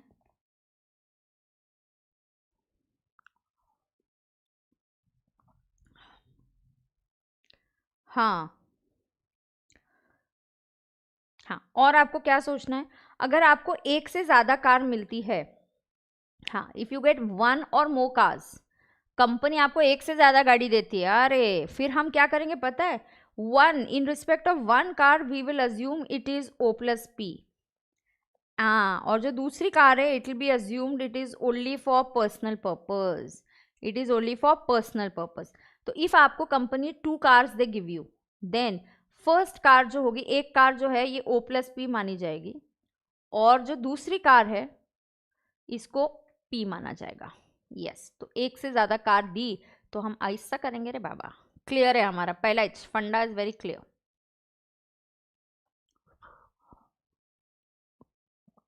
Okay, and this is important, ये आता है थर्ड वाला. if the car is provided exclusive only, हाँ, only, this is very important, if the car is provided exclusively for journey between office to residence and back, जैसे आपको pickup drop होता है ना, आपको BPOs में कैब आती है, आपको घर से पिकअप करती हो, ऑफिस छोड़ती हो, ऑफिस से वापस घर पे जाते हैं, तो ये जो कैब सर्विसेज होती है जो पिकअप ड्रॉप के लिए होती है, it is a exempt perquisite. So when a car is provided only from office to residence and residence to office, it is a exempt perquisite. बरोबर.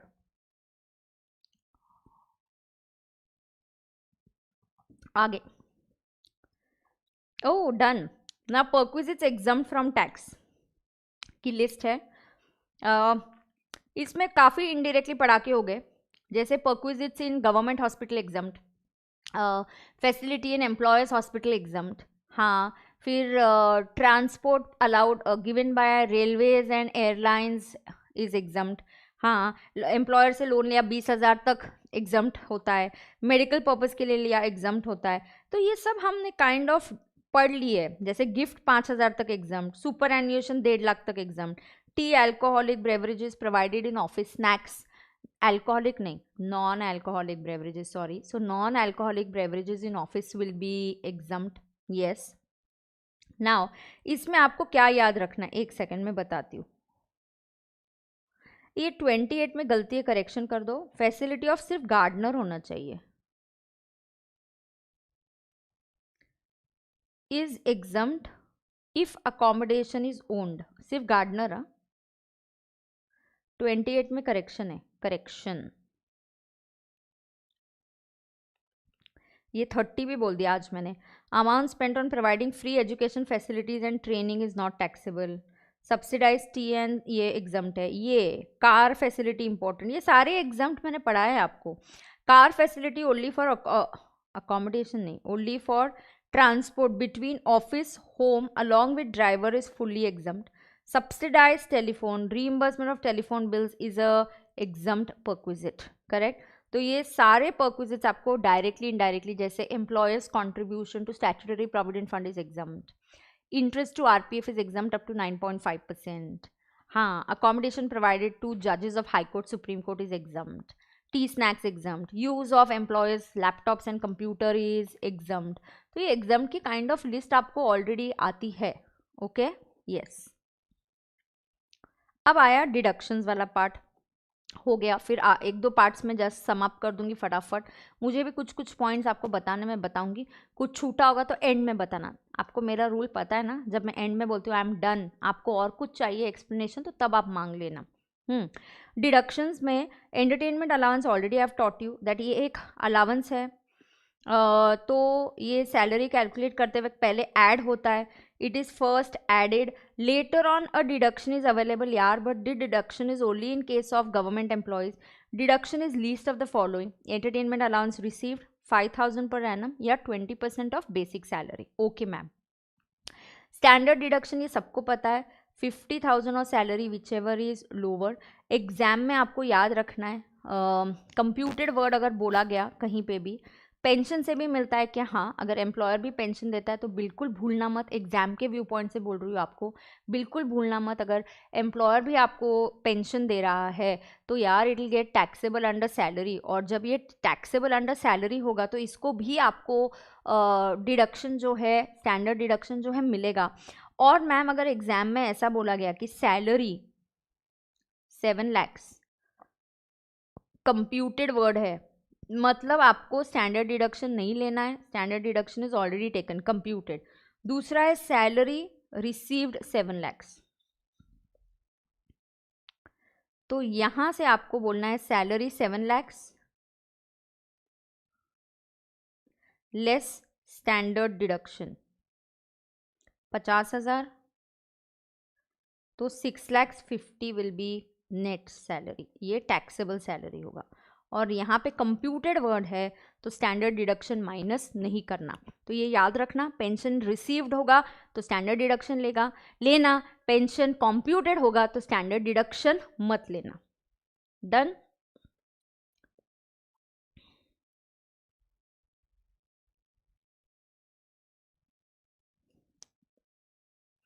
प्रोफेशन टैक्स, ये बहुत ही टैक्स ऑन एम्प्लॉयमेंट होता है। जो लोग एम्प्लॉयड है वो government को एक टैक्स देते हैं, एक प्रोफेशन टैक्स एक्ट है, उसके तहत हम टैक्स पे करते हैं। या so there is a profession tax act, तो उसके तहत हम टैक्स पे करते हैं, बिल्कुल सही। Sometimes now this is the difference, ये ICI का एक फेवरेट एडजस्टमेंट है। एक केस 1 है and there is case 2। What is the difference here, I will explain. एक केस में, सेकेंड केस में PT is paid by the employer, तो मेरा प्रोफेशन टैक्स किसने पे किया, एम्प्लॉयर ने पे किया। Okay, so my PT is paid by the employer, it is fulfilment of obligation. या मेरा प्रोफेशन टैक्स पे करना ये मेरा ऑब्लिगेशन है, लेकिन मेरे बिहाफ पे किसने किया, एम्प्लॉयर ने किया, तो I will add this as a perquisite. अगर एम्प्लॉयर ने PT पे किया तो you have to add it as a perquisite. ये ICI को पसंद है इस टाइप का एडजस्टमेंट देना। बाद में PT लेस होगा क्या, ऑफकोर्स लेस होगा। केस 1 में PT is paid by the employee himself, उसका PT उसने खुद ने पे किया, तो इसलिए मैंने परक्विजिट में कहीं पे भी उसको ऐड नहीं किया, लेकिन प्रोफेशन टैक्स का डिडक्शन मिला।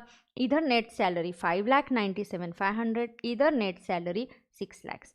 तो प्रोफेशन टैक्स का जो डिडक्शन है it is allowed on payment basis. PT का जो डिडक्शन है it is allowed on payment basis. Employer pays profession tax on behalf of the employee. I must first add it as a perquisite. Later on, a deduction is available. किसी को कोई doubt है यहाँ पे? So this was deductions under section 16. 3 deductions है। Standard deduction, this is fixed, हमेशा मिलेगा। Entertainment allowance का डिडक्शन सिर्फ गवर्नमेंट एम्प्लॉयज़ को मिलेगा। पीटी का डिडक्शन आपको पेमेंट बेसिस पे मिलेगा, मतलब ड्यू हो गया तो डिडक्शन नहीं मिलेगा, आपने पे किया तो ही डिडक्शन मिलेगा। और आपके बिहाफ पे अगर एम्प्लॉयर ने पे किया तो परक्विजिट में ऐड होगा पहले। हाँ, बेस्ट। की man insurance policy relief. Okay चलो, कीमैन इंश्योरेंस पॉलिसी का आपके पास ऑडियो नोट तो है ही।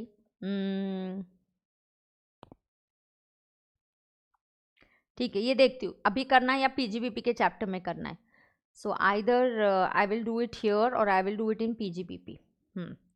Relief, relief is arrears of salary. मैं इसका लॉजिक बता देती हूँ, प्रॉब्लम्स आप देख लोगे तो आपको ध्यान में आ जाएगा। ओके हाँ,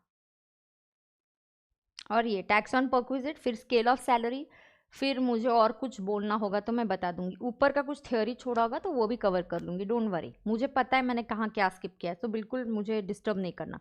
नाउ रिलीफ,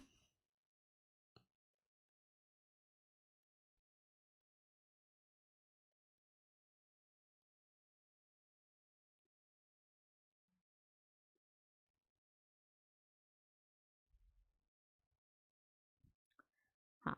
अब क्या होता है, एरियर्स और रिलीफ में 2 years होते हैं। Okay, there are 2 years involve.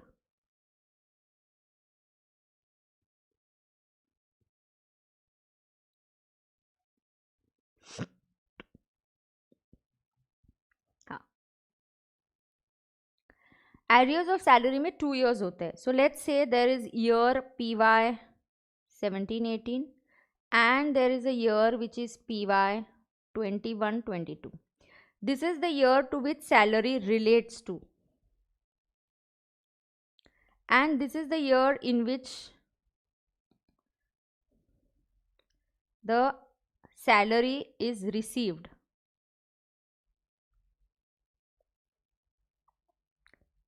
This it was taxed in,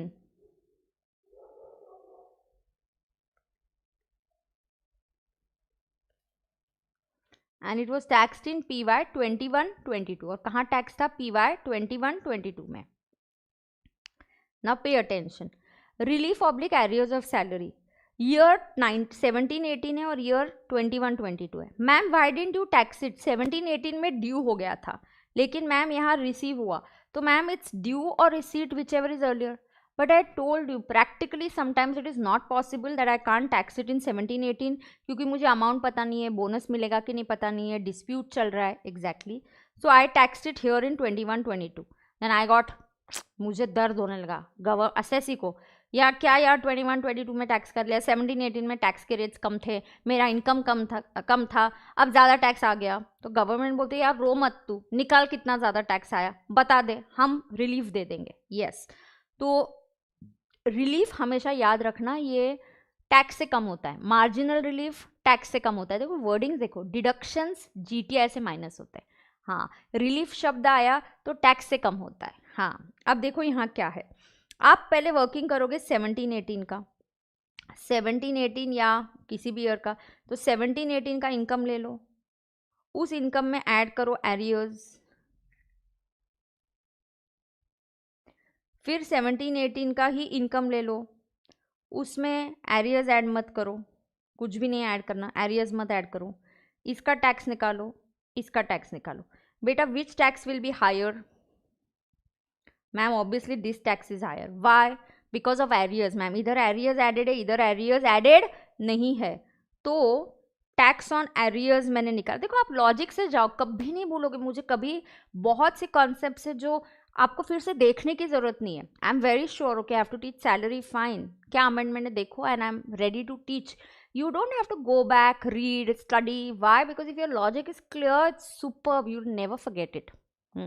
यहाँ पे टैक्स ऑन एरियर्स, यार मेरे को 17-18 में ही अगर टैक्स आ जाता, 17-18 में ही हम टैक्स करते, तो 17-18 में कितना टैक्स देना पड़ता? ये देखो, this is my step 1, this is my step 2, it would be step 1 minus step 2।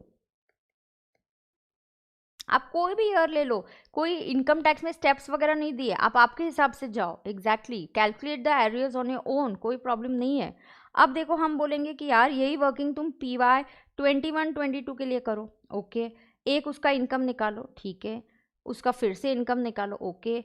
एक स्टेप में एरियर्स ऐड करो, अच्छा, एक में एरियर्स को ऐड मत करो, यहाँ टैक्स निकालो, यहाँ टैक्स निकालो। तो यार ये स्टेप 3, हाँ ये स्टेप 4 बोल दो, ये स्टेप 5 बोल दो, है ना।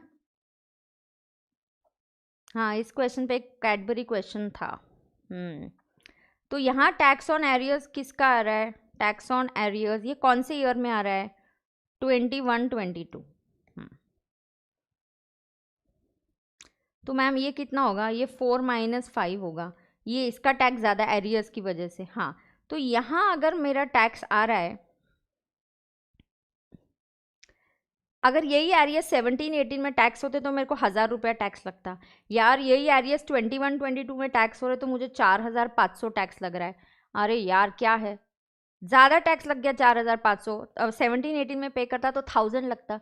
सो गवर्नमेंट बोलती यार तुम रो मत, वो जो एरियस की अमाउंट है 17-18 में अगर टैक्स लगता तो कितना टैक्स आता, वही एरियस की अमाउंट अब ऐड हो रही है तो कितना टैक्स आएगा वो निकालो। सीधी सी बात है, एक बार 17-18 का इनकम लो, हाँ उसमें एरियर्स ऐड करके टैक्स निकालो, तो automatically you will get what, you will get tax, ये टैक्स की अमाउंट, ये इनकम में एरियर्स बिना ऐड करके टैक्स निकालो। इन दोनों टैक्स के अमाउंट में फ़र्क होगा कि नहीं, हाँ मैम। कौन सा टैक्स का अमाउंट ज़्यादा होगा, जो एरियर्स वाला है ऑब्वियसली मैम वही ज़्यादा होगा। तो जो डिफरेंस है वो क्या रिप्रेजेंट करता है, it represents tax on arrears. हाँ same logic apply in 21-22, income with arrears, income without arrears. Ma'am ऐसे क्यों नहीं करा, डायरेक्ट एरियर्स पे टैक्स क्यों नहीं निकाला, यार नहीं निकाल सकते, डायरेक्ट एरियर्स पे टैक्स कैसे निकालेंगे, नहीं निकाल सकते। हाँ कैसे निकालेंगे, नहीं निकाल सकते क्योंकि टैक्स रेट एक नहीं है ना, स्लैब्स है, सीढ़ी चढ़ना पड़ता है। हाँ तो इसलिए हम इस टाइप का वर्किंग करते हैं। फिर इस केस में रिलीफ आएगा, एंड रिलीफ विल बी 4500, ज़्यादा टैक्स आया उस साल में 1000 देना पड़ता, चल तो 3500 का रिलीफ ले ले। हाँ तो यू कैन डू एनीथिंग, ये आप पहले अगर ये वर्किंग करोगे 21-22, ये स्टेप 1 स्टेप 2 होगा, ये बाद में करोगे ये 4 and 5, तो ये mechanical way of learning it, go by the logic, go by the logic।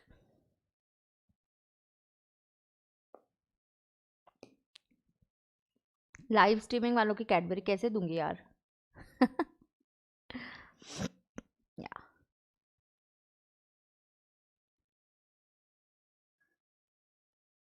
सामयिक बोल रहा है मैम 17-18 की सैलरी है तो उसी साल में ड्यू हो गई तो उसी साल टैक्स करना था, लेकिन सुनना प्रैक्टिकली नहीं होता ना, जैसे बोनस, एरियर्स ऑफ बोनस 17-18 में डिस्प्यूट चल रहा है, there was a dispute, management decision ले रही है नहीं हम नहीं देंगे डिस्प्यूट, लेबर सारा स्ट्राइक पे चला गया, झगड़ा चल रहा है, बीच में कुछ समझौता हो रहा है, कुछ कॉम्प्रोमाइज़ कर रहा है, ऐसा करते करते फाइनली मैनेजमेंट ने बोला चलो दे देंगे बोनस, तो 21-22 में बोनस मिला।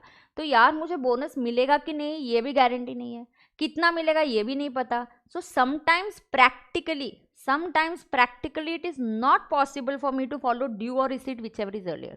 और गवर्नमेंट भी मानती है यार ठीक है ड्यू और रिसीट नहीं कर पा रहे हो चलो कोई नहीं, अगर ज़्यादा टैक्स आ गया तो रिलीफ ले लो। अगर ज़्यादा टैक्स आ गया तो रिलीफ ले लो, समझा क्या। ये कौन है अभी फास्ट ट्रैक वाले बच्चों को लिखने का है क्या।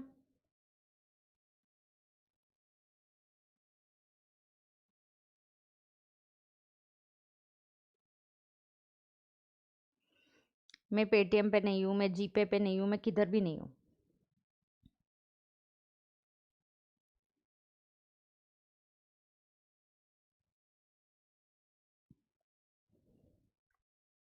डन है क्या, डन। अभी concept 8, tax on perquisite bye the employer, हाँ ये वाला पार्ट समझाती हूँ ठीक है। हाँ तो कीमैन इंश्योरेंस पीजीबीपी के साथ, वरना रेगुलर बैच के बच्चों के पास ऑडियो रिकॉर्डिंग है, बहुत अच्छे से किया हुआ है, तो आप ऑडियो रिकॉर्डिंग सुन लीजिएगा। Tax on perquisite, now pay attention. वाह आज भी देख लिया पूरा इन स्पीड, शाबाश। अब सुनना, हाँ टैक्स पेड ऑन परक्विजिट सुनो, यहाँ से पढ़ के पहले बताती हूँ, चलो। हाँ, अब देखो, टैक्स एम्प्लॉयर पे कर, अयो इसको ना, इसको जूम किया ना तो पेज 1 पे चला जाता है, लास्ट पेज से।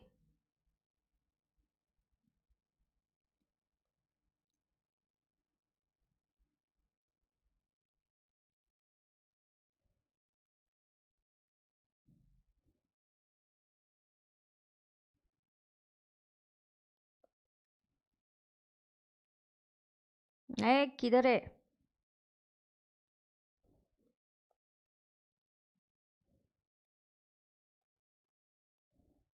तुम लोग बताओ ना, तुमको केवाईसी करना है क्या, कि केवाईसी इजी है तुम्हारे लिए? तो इतना एक क्लास कॉन्सेप्ट करके आई will stop the lecture. Okay, now listen. Tax paid by employer, यार एम्प्लॉयर टैक्स पे कर रहा है, अरे तुम फुलफिलमेंट ऑफ ऑब्लिगेशन कर रहे हो। अब सुनना लॉजिक, पहले तुम्हारा लॉजिक से जाओ, फिर तुम सोचो यहाँ पे क्या प्रोविजंस है ना। पहले तुम लॉजिक सोचो कि यार टैक्स कौन पे कर रहा है, एम्प्लॉयर पे कर रहा है। अरे किसका टैक्स है मैम? एम्प्लॉय का टैक्स है, हाँ है ना। एक मिनट, हाँ। Okay,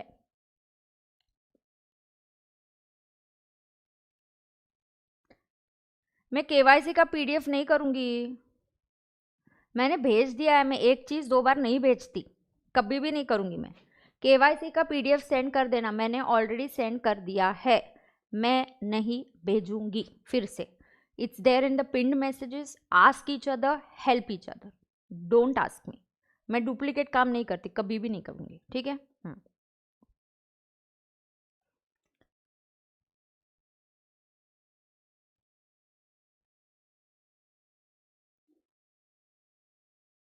okay, non monetary perquisites मेरे साथ सॉल्व करना है केवाईसी। कल इवनिंग का लेक्चर तो मिलेगा नहीं हर्षद सर के साथ, ठीक है। तो मैं रुकूंगी तुम्हारे लिए फिर केवाईसी करने के लिए, आई टेल यू फिर कब। तुम्हारा मेरा टाइम मैच होना चाहिए ना। नॉन मॉनिटरी, अब सुनो। Employer is paying the tax, किसका टैक्स भर रहा है एम्प्लॉयर? एम्प्लॉई का। अयो, एम्प्लॉय का इनकम टैक्स पे करने का काम एम्प्लॉई का है। This is fulfilment of obligation, it is a perquisite for employee, perquisite for employee. हाँ मैम, इनकम टैक्स कौन पे कर रहा है? हाँ, इनकम टैक्स कौन पे कर रहा है? एम्प्लॉई का इनकम टैक्स एम्प्लॉयर पे कर रहा है। This is fulfilment of obligation, and if it is fulfilment of obligation it will result in perquisite. फिर ये परक्विजिट बनेगा बिल्कुल सही, it is treated as a perquisite in the hands of employee. तो एम्प्लॉय का परक्विजिट, तो who will pay tax on that? Employee pays tax, है ना। तो एम्प्लॉई, ये एम्प्लॉय का परक्विजिट है, मतलब एम्प्लॉईज इनकम। यार जिसका इनकम है वही टैक्स पे करता है ना। हाँ, एंड अगर एम्प्लॉयर तुम्हारे लिए टैक्स पे कर रहा है तो it is allowed as a expenditure, this is expenditure for employer. However, चला, it is expenditure for employer.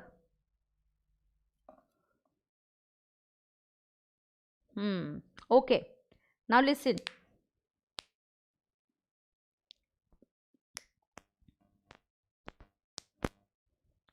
हाँ, so employer pays the tax, it is employer's expenditure, but it is income of the employee. किसी ना किसी से तो एक tax recover करना है इनकम टैक्स को, तो इनकम टैक्स बोलते चलो ये एम्प्लॉय का इनकम है, उससे टैक्स रिकवर करेंगे, और ये एम्प्लॉयर के लिए खर्चा है। One person expenditure is other person income, one person expenditure is other person income, best. लेकिन अगर एम्प्लॉयर नॉन मॉनिटरी परक्विजिट्स का टैक्स पे कर रहा है, कौन सा? अगर एम्प्लॉयर नॉन मॉनिटरी परक्विजिट्स का टैक्स पे कर रहा है, एक तो तुम परक्विजिट्स दे रहे हो काइंड में, उसका टैक्स भी तुम पे कर रहे हो, ये बहुत लाड हो गया, हमको नहीं चलेगा, बिल्कुल नहीं चलेगा। So if you are paying taxes on non monetary, non monetary उल्टा हो गया इधर।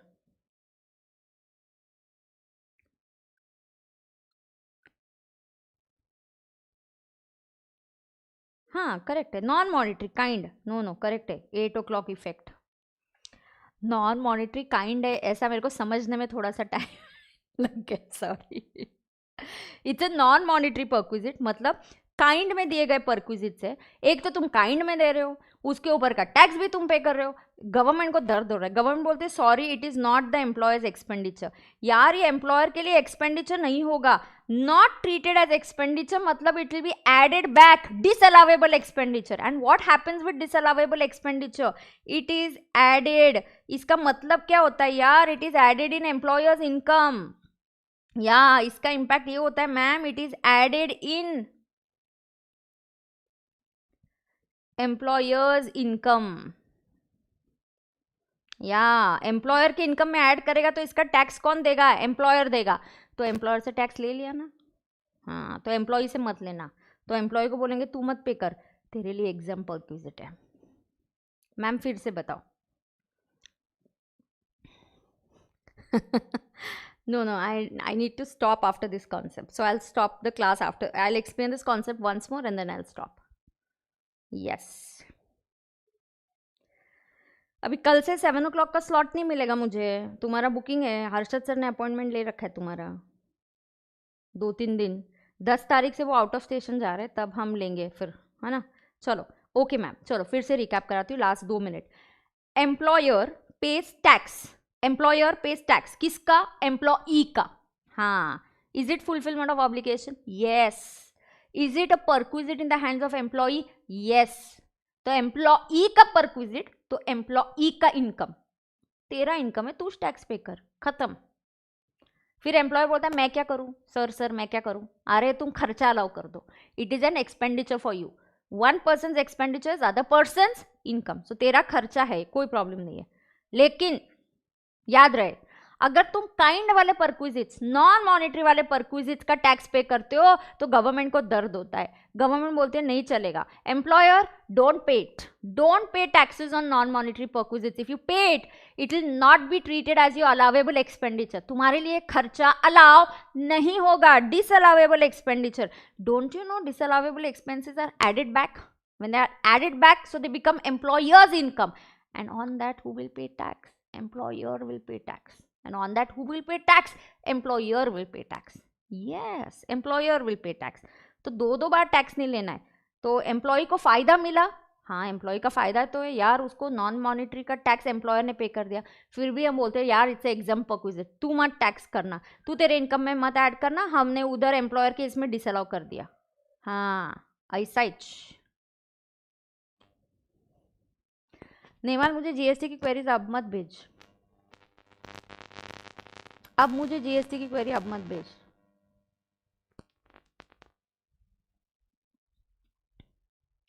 मैं 2-3 दिन जरा बिजी चल रहा है मेरा, मैं बोलूंगी, है ना। चलो डन, यस। सो नेक्स्ट का प्लानिंग मैं करूंगी। So guys I am stopping this lecture here. So salary is like majorly done, टकाटक चकाचक, हाँ यस। सो इसके आगे के चैप्टर्स क्या होंगे मुझे देखना होगा, I have to plan and I will let you no.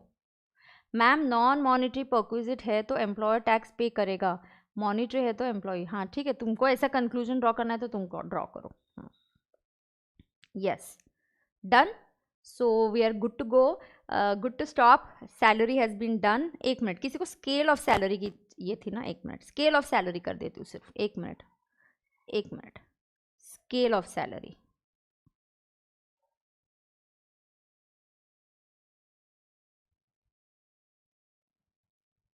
You remembered everything. 1 minute, जाने की परमिशन नहीं है।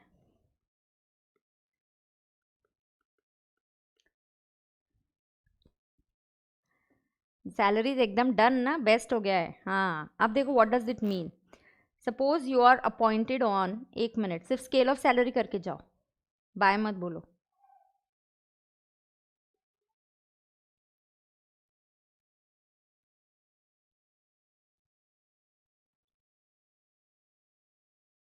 इसका क्या मतलब होता है, yes scale of salary important है। इसका मतलब होता है कि 30,000 is your salary as on 1 Jan 2021 को per month. Next increment, so there will be a increment of 1,000, so there will be increment of 1,000, yes, so increment, increasement नहीं, increment, so increment of 1000 होगा. सो कब होगा? In next year. तो आपके appointment year के 1 साल के बाद. तो 1 जनवरी 2022 में आपकी सैलरी 31,000 होगी. 1 जनवरी 2023 को आपकी सैलरी 32,000 होगी. या like this it will go on till you achieve 40,000. So this means your monthly salary you're going to start with 30,000. ये आपकी इंक्रीमेंट की अमाउंट है जो हर साल होगी. कब तक इंक्रीमेंट मिलेगा? जब आप 40,000 तक नहीं पहुंचते. This is the meaning of scale of salary. इसके ऊपर भी एक क्वेश्चन किया हुआ है, आप ये क्वेश्चन ज़रूर सॉल्व कीजिए. फास्ट ट्रैक स्टूडेंट्स को भी ये क्वेश्चन है, मैंने आपके लिए भी कवर किया हुआ है. करेक्ट? यस. या सो नेक्स्ट मैं क्या लूँगी अभी तक मुझे नहीं पता. Yes, I am going to take rest today. I am done. Okay, so done. So we'll stop here. Yes, thank you dear students. I will let you know about my schedule afterwards. I will let you know about my schedule, क्या होने वाला है, कैसे होने वाला है. मैं आपके साथ कम्युनिकेट करती रहूँगी. Okay? Yes. So thank you students, thank you so much and I will see you very soon. Thank you. So I'll stop the recording. चलो, बाकी सब ठीक? पढ़ाई वढ़ाई अच्छी चल रही है आपकी? क्या रे? हाँ, अच्छे से पढ़ाई करना. मॉड्यूल में क्या क्वेश्चन है ये? मैंने भी लिया है. ए ma'am, this question is there in module. Sejal बोल रही है मैंने भी लिया है नोट्स में. हाँ, मैंने भी लिया है क्वेश्चन नोट्स में.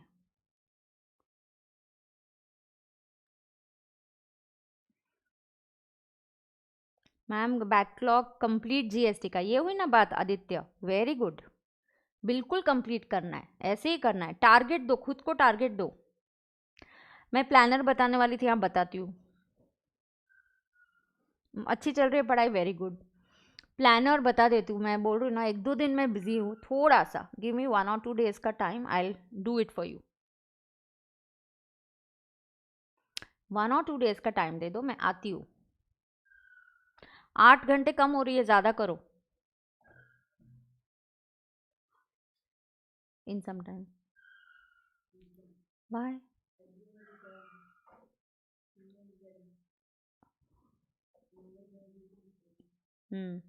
ठीक है. या हाँ, मंजूषा में है ना क्वेश्चन. मैम, वो डिजिटल करेंसी का क्या फंड है? Crypto currency. डिजिटल करेंसी म्हणजे क्रिप्टो. डिजिटल म्हणजे क्रिप्टो रे बाबा. डिजिटल करेंसी का फंडा ये है कि इंडिया की खुद की क्रिप्टो करेंसी होगी. ओके, करूँ स्ट्रीमिंग बंद? टारगेट्स बनाओ, टारगेट कंप्लीट करो. टारगेट्स बनाओ. ब्रेन मैपिंग बुक फिर से बनाने का टारगेट बनो, रखो. एक एक चैप्टर का मैं सॉल्व करूंगा. ब्रेन मैपिंग बुक फिर से करने का टारगेट रखो. बिल्कुल राइट. यस, मैं प्लानिंग पे लेक्चर लूँगी. क्या क्या पॉइंट्स कवर करने, एक मैसेज मुझे भेजो तो मैं देखती हूँ क्या क्या पॉइंट्स. पलक, 7 घंटे के ऊपर नहीं हो रही है क्यों? 8 से 10 घंटे होना चाहिए ना. हाँ, चलो, आपको क्या क्या पॉइंट्स पे चाहिए? आपको पता है, एक एक बच्चा मैसेज देखेगा, मैं नहीं देखूंगी, मैं नहीं देखूंगी. आप मुझे पर्सनल इस पे मैसेज करोगे, I can't see it. Please don't do that. आपके मैसेजेस जो है आपके अनऑफिशियल ग्रुप पे डालो. पहले अनऑफिशियल ग्रुप पे डालो. कोई एक बंदा उसको समराइज करे और मुझे एक ही मैसेज आना चाहिए ग्रुप पे. यस, तो मुझे एक ही मैसेज. मेरे आई थिंक इंस्ट्रक्शंस काफ़ी क्लियर होते हैं. आई am very particular about it. मैं एक एक इंडिविजुअल क्वेरीज नहीं देखूंगी. आपको स्टडी प्लानिंग में मैं क्या क्या टॉपिक्स कंप्लीट करूँ, क्या क्या कवर करूँ. मैम, कभी कभी मन करता है पढ़ने का. कभी कभी मन करता है, कभी कभी मन करता है, मतलब ये तो हद है. हाँ, 4 to 5 आवर्स लेक्चर्स देख रहा है, ठीक है. 5 to 6 आवर्स इफेक्टिव हो रही है, तो 6 और 5 फिर भी 11 घंटे, फिर ठीक है. Very good Brijesh, good. Yes, तो आपको क्या पॉइंट्स मुझसे एक्सपेक्टेड है? If you expect some points from me, तो आप डालो, मैसेजेस एक दूसरे को कम्युनिकेट कर दो, 1 person take the responsibility. Ma'am मन को मनाने के लिए क्या सीए ज्वाइन नहीं करा क्या? हाँ एग्जैक्टली मन को मनाने के लिए नहीं किया ऑब्वियसली। हाँ तो आप क्वेरीज भेजो मुझसे, क्या क्या एक्सपेक्टेड पॉइंटर्स एक दे दो तो मुझे इजी हो जाएगा, किसी का पॉइंट छूटे नहीं, तो एक ही बार कवर हो जाए। Done. So I will stop the streaming. Bye. Study hard, stay positive, be happy in life, tension मत लो। Some day is a good day, some day is a bad day. Okay चलो see you, bye bye bye.